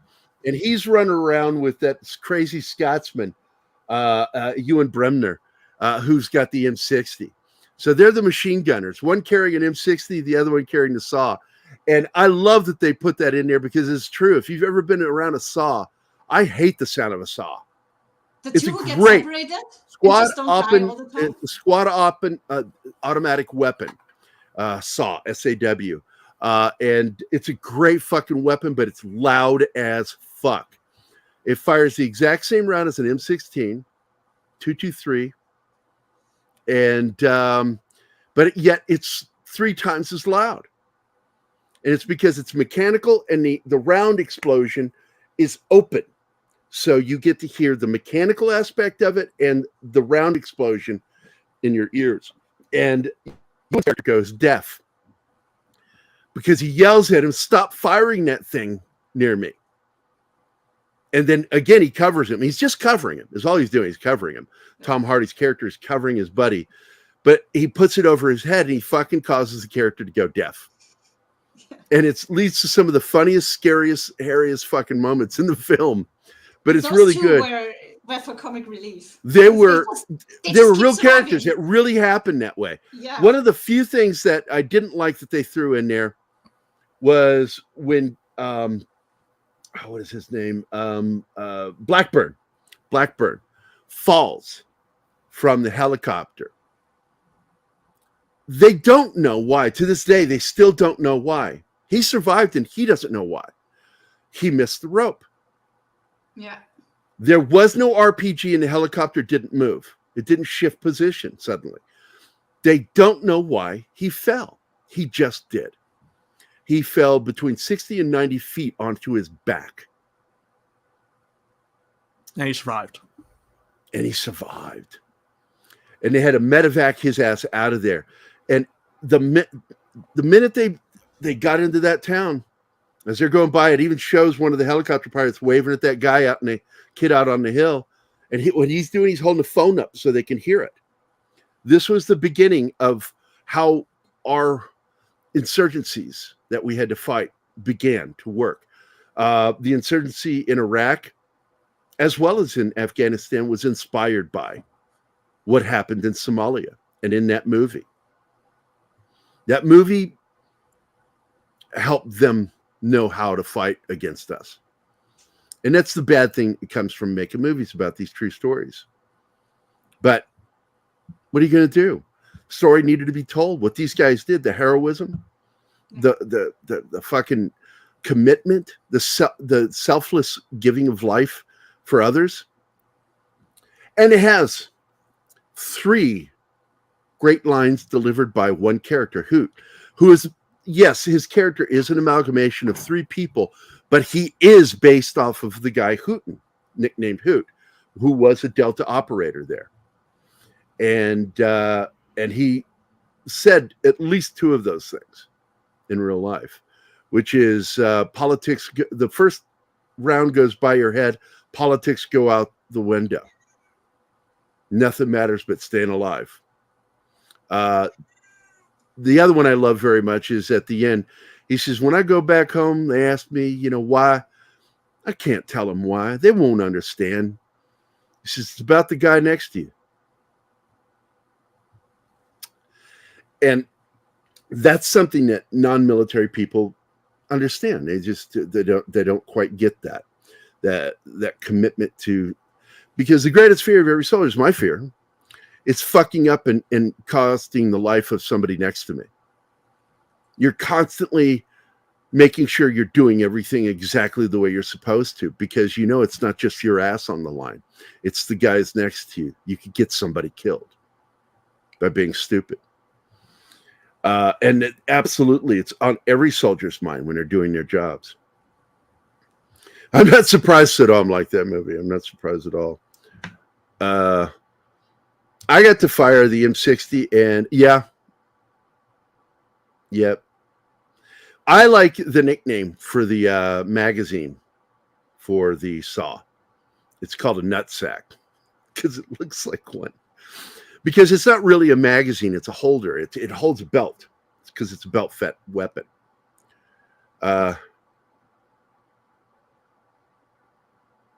Yeah, and some of the actors, like I said, were actually trained previously by Dale Dye.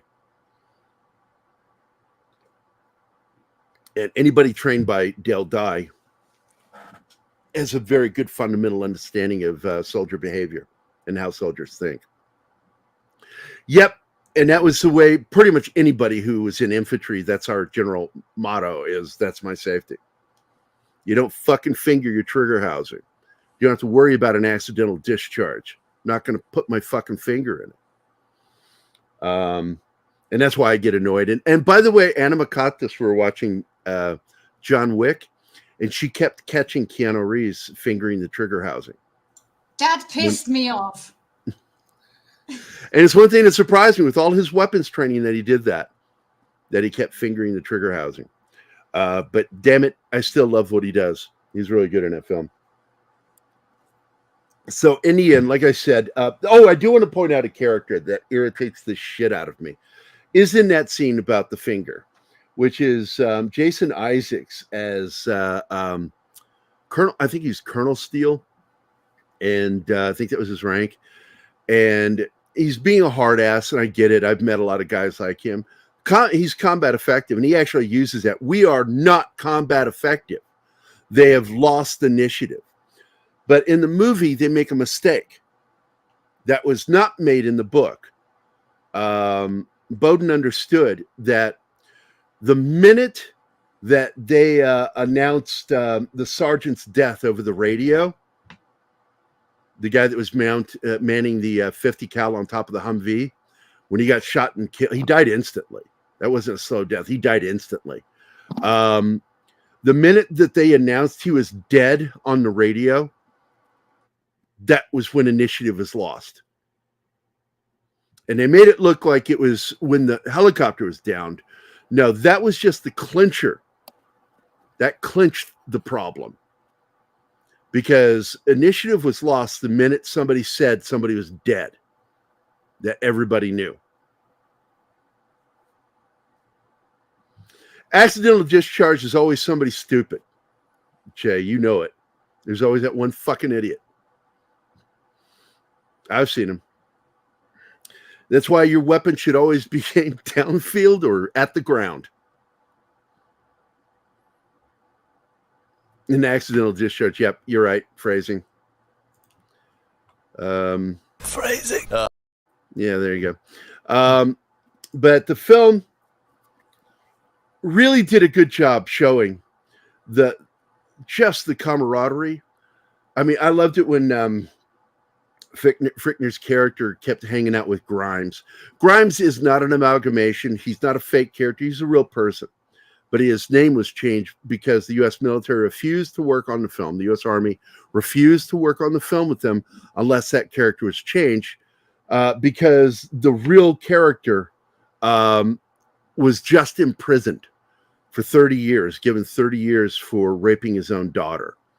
But an argument was put in there, but the argument wasn't to excuse, but was to remind that PTSD can fuck people up and make them do things that's outside their normal way of thinking and actions.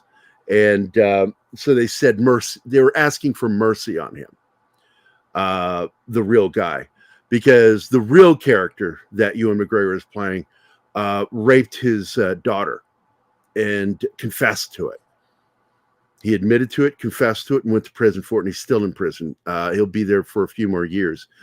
He was convicted in 1999, and he got 30 years.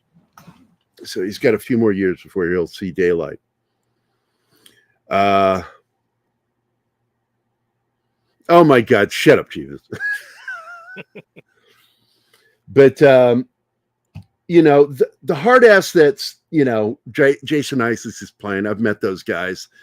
And, but I do have a problem with guys like him because, again, just like Garrison, he's not listening. He does too much talking and not enough listening, which leads to problems. And this is my problem with a lot of senior officers.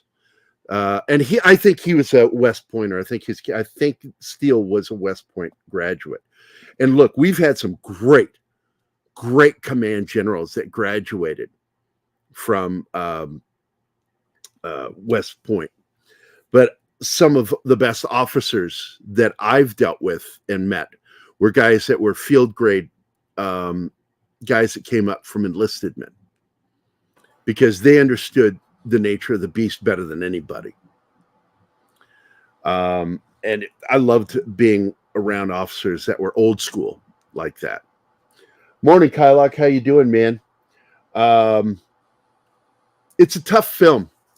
There was one scene in there for dramatic purposes that wouldn't have happened with a real medic.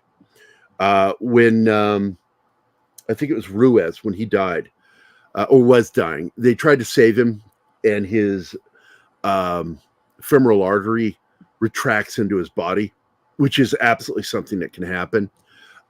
When he codes, when his heart stops, and the medic begins to try to do CPR on him, never would have happened. It never would have happened. That guy was dying, and he knew he was dying. And the medic is the first person that would never lose their fucking cool and do something stupid like that. Medics are usually the calmest guys in the platoon. I know that personally. guys would like laugh and make fun of me because they'd be listening to fucking death metal, rap, fucking hardcore shit.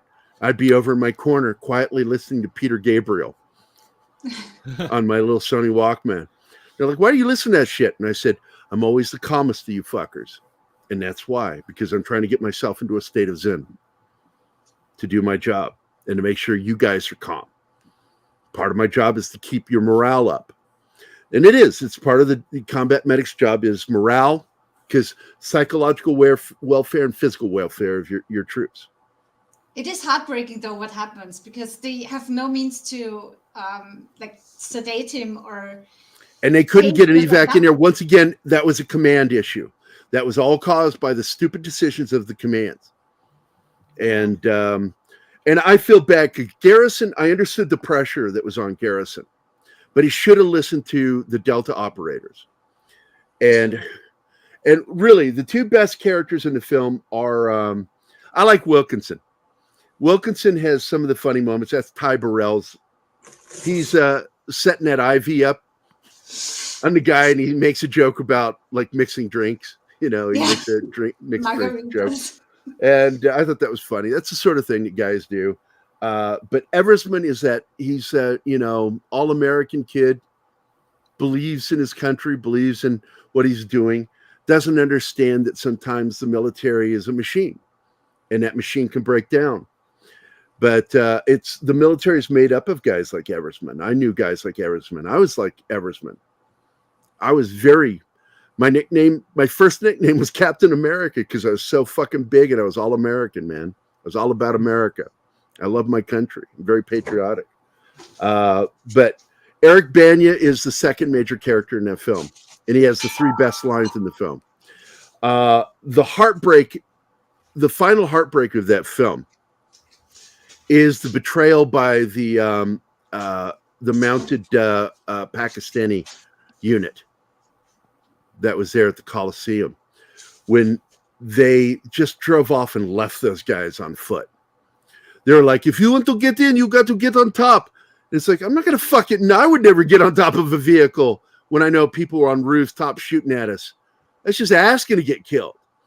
So they were supposed to have a pace so the Rangers on foot could keep up with them. They just took off and left them. And those guys were fighting all the way out for their lives, all the way going out of there. But in the end, one of the most emotional scenes in that film for me was the insanity of leaving that and going just a couple of fucking blocks. And all of a sudden they meet locals there from Mogadishu that are cheering them and thanking them for being there and helping.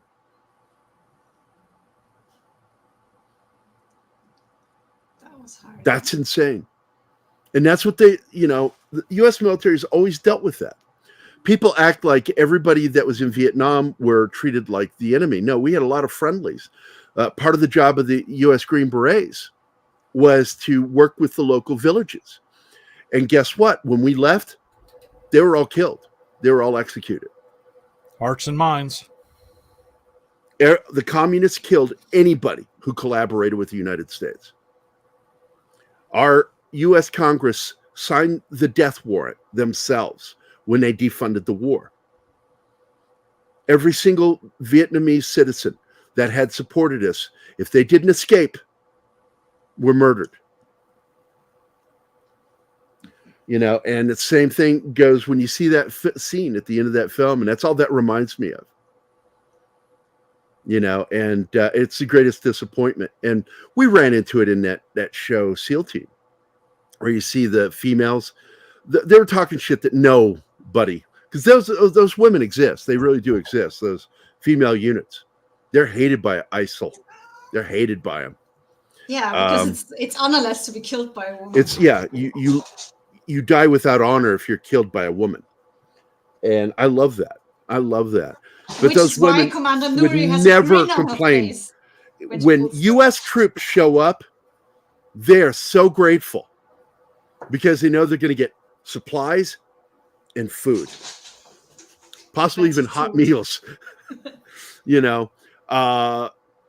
that's why when U.S. military sends teams in, they know that, and that's why those two bitch out scenes just wouldn't happen that way. I'm not going to say that there's not underlying resentment. It would never be verbalized. It'd be an underlying resentment because they well know they're going to be well nourished and well supplied by the Americans being there, because that's how it works. Cambodia got oh my God. Laos and Cambodia. The killing fields. 2 million murdered. There's more than 2 million that were murdered because once you include Vietnam, but that's what happens when communists take over. Executions are going to happen. Imprisonment is the best that can happen to you when the communists take over. Or I could say maybe not. Maybe being killed is probably better than being imprisoned by a communist. Because they're fucking awful, man. And just remember, socialism is just democratic communism. That's all it is. You just get to vote for it. But guess what? Once you open that door, well, because what was the Soviet Union called? USSR. Yep. One of those S's was socialist, not communist. So, but anyway, if you can muster the balls to watch that movie all the way through, watch it. Absolutely, Che. Absolutely. My friend Samjai, her family escaped, and Laotia. And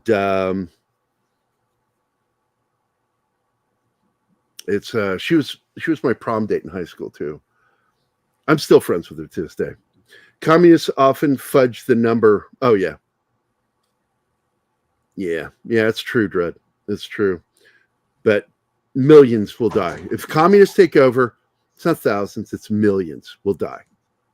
First ones taken out, lawyers, judges, politicians. If you are conservative in any way, shape, or form, believe in capitalism, they'll kill you. But anyway, this is a great film. Black Hawk Down. Watch it. I think it's worthwhile. Echo 3. I can't recommend this show. I'm annoyed by it.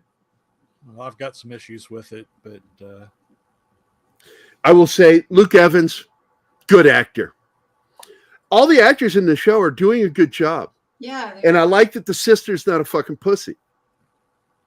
No, I like that line. She says that one line to that one lady, that comes there. She's trying to help her, really. She looks at her and says, "You don't know my family." She's like, they can't do anything. You don't know my family. My family is made up of operators. But my problem is I dislike Prince's character. Clay is a more realistic version of what that character would be like. Yeah. If you watch SEAL Team, that character is more believable than Prince is. So that's my statement on that. My big problem was with how they're treating the whole substance abuse thing, because they grew up under it. They made a big deal about Bambi drinking water all the time. So he's obviously either straight edge or he had a substance abuse problem in the past. One or the other. And when he's shows either up drunk, a teetotaler. Yeah. Nobody says anything about him falling off the wagon. Not a damn word. Not a word.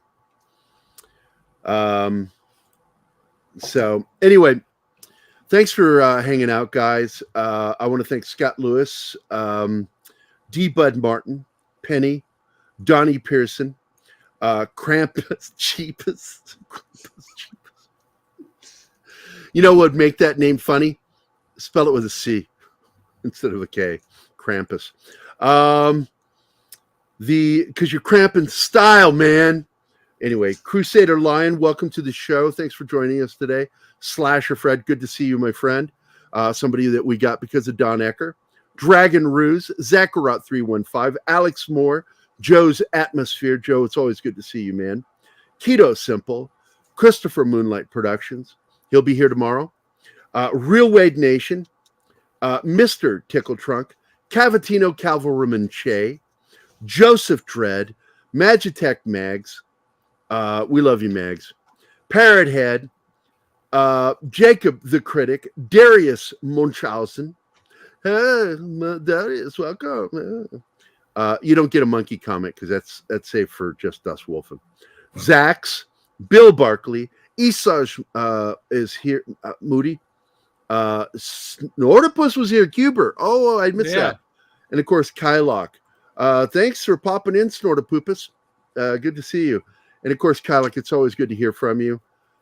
I want to thank you guys for joining us for Military Monday. We actually got into the 20s. I like that. Yeah.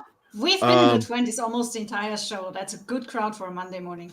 Yeah, that's why I like to wait for the first half hour before really getting into the crux of the show for everybody to get here. And I hope that you guys watch Black Hawk Down. I highly recommend that movie. I know I haven't made one joke. That's because I enunciate it correctly. I don't say Black Hawk. I say Black Hawk. That's just I pronounce the sound when I say it. Keith, on the other hand, says Black Hawk. He's allowed, though. But he's allowed because he has one. Anyway, I want to thank everybody for being here. Thank you for being Anima. Thank you, John, for being here. Martin, as always, thank you for being here and helping me with this show.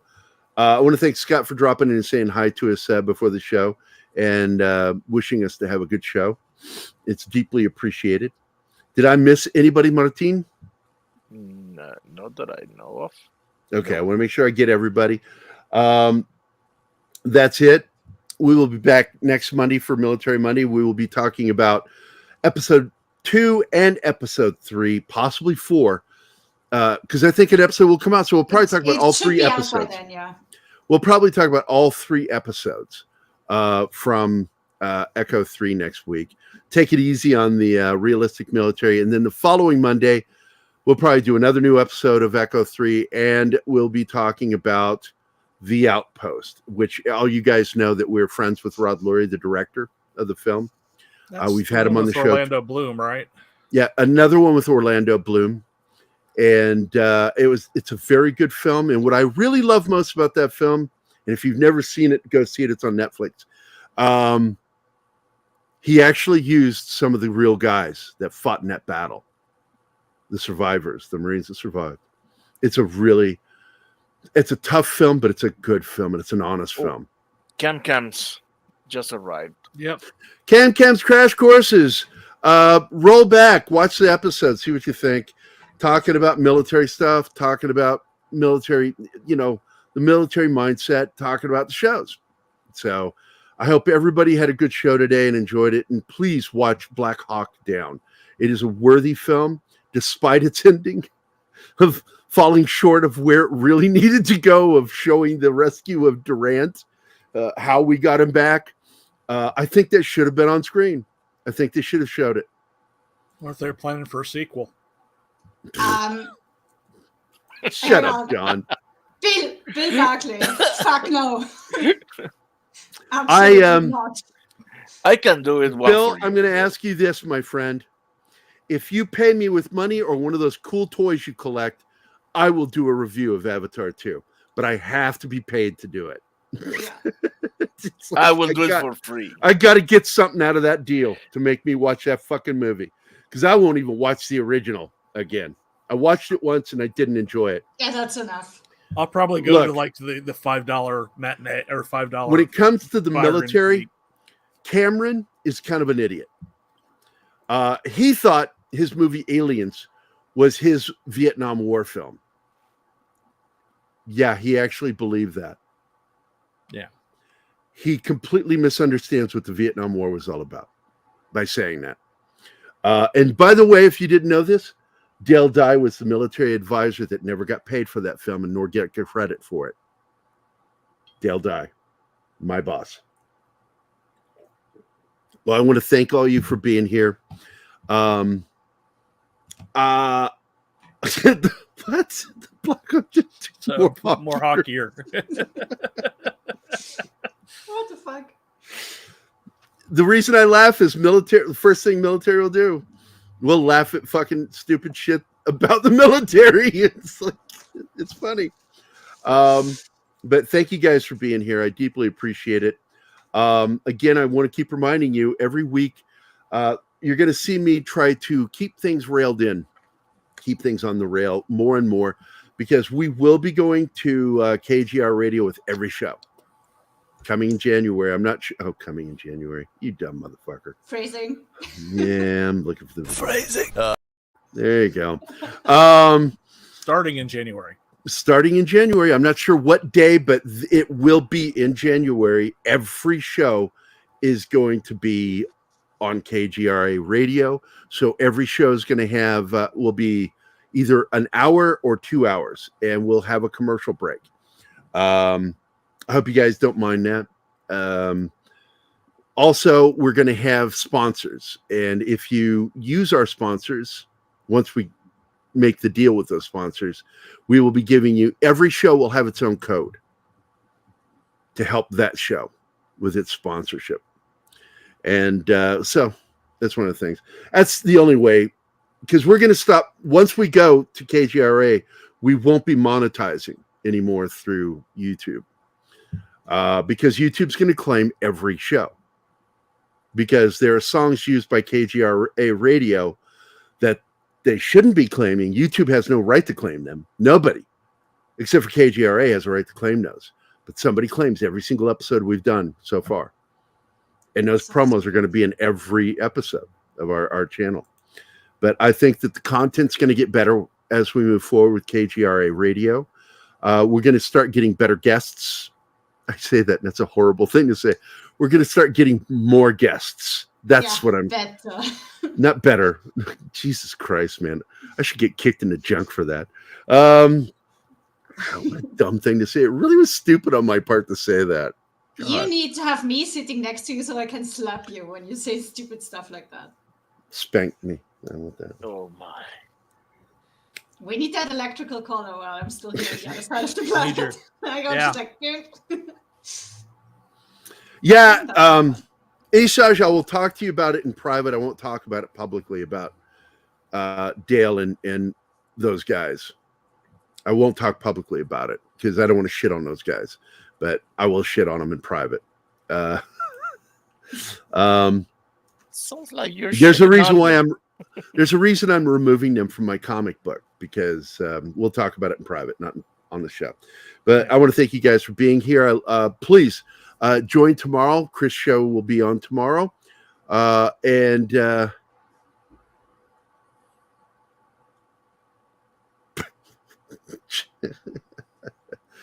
Man, I got to tell you, Don Ecker's got my 6.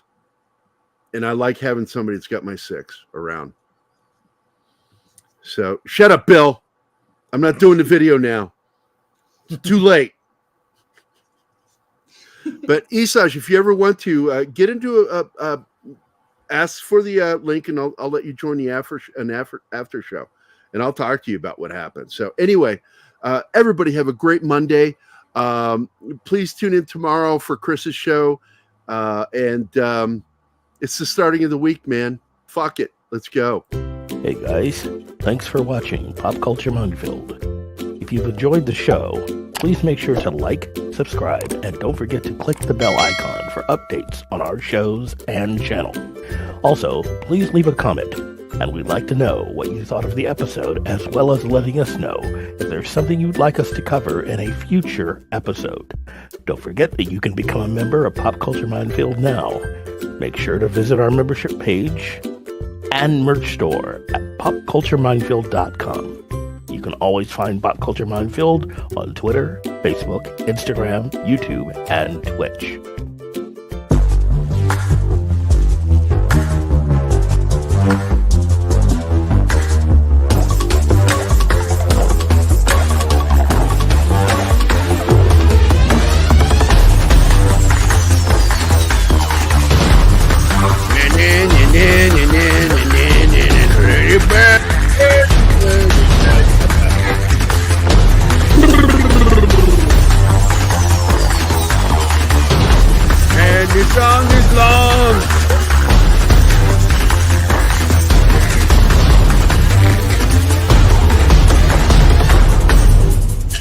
just remember, Martine at one time or another wore a diaper.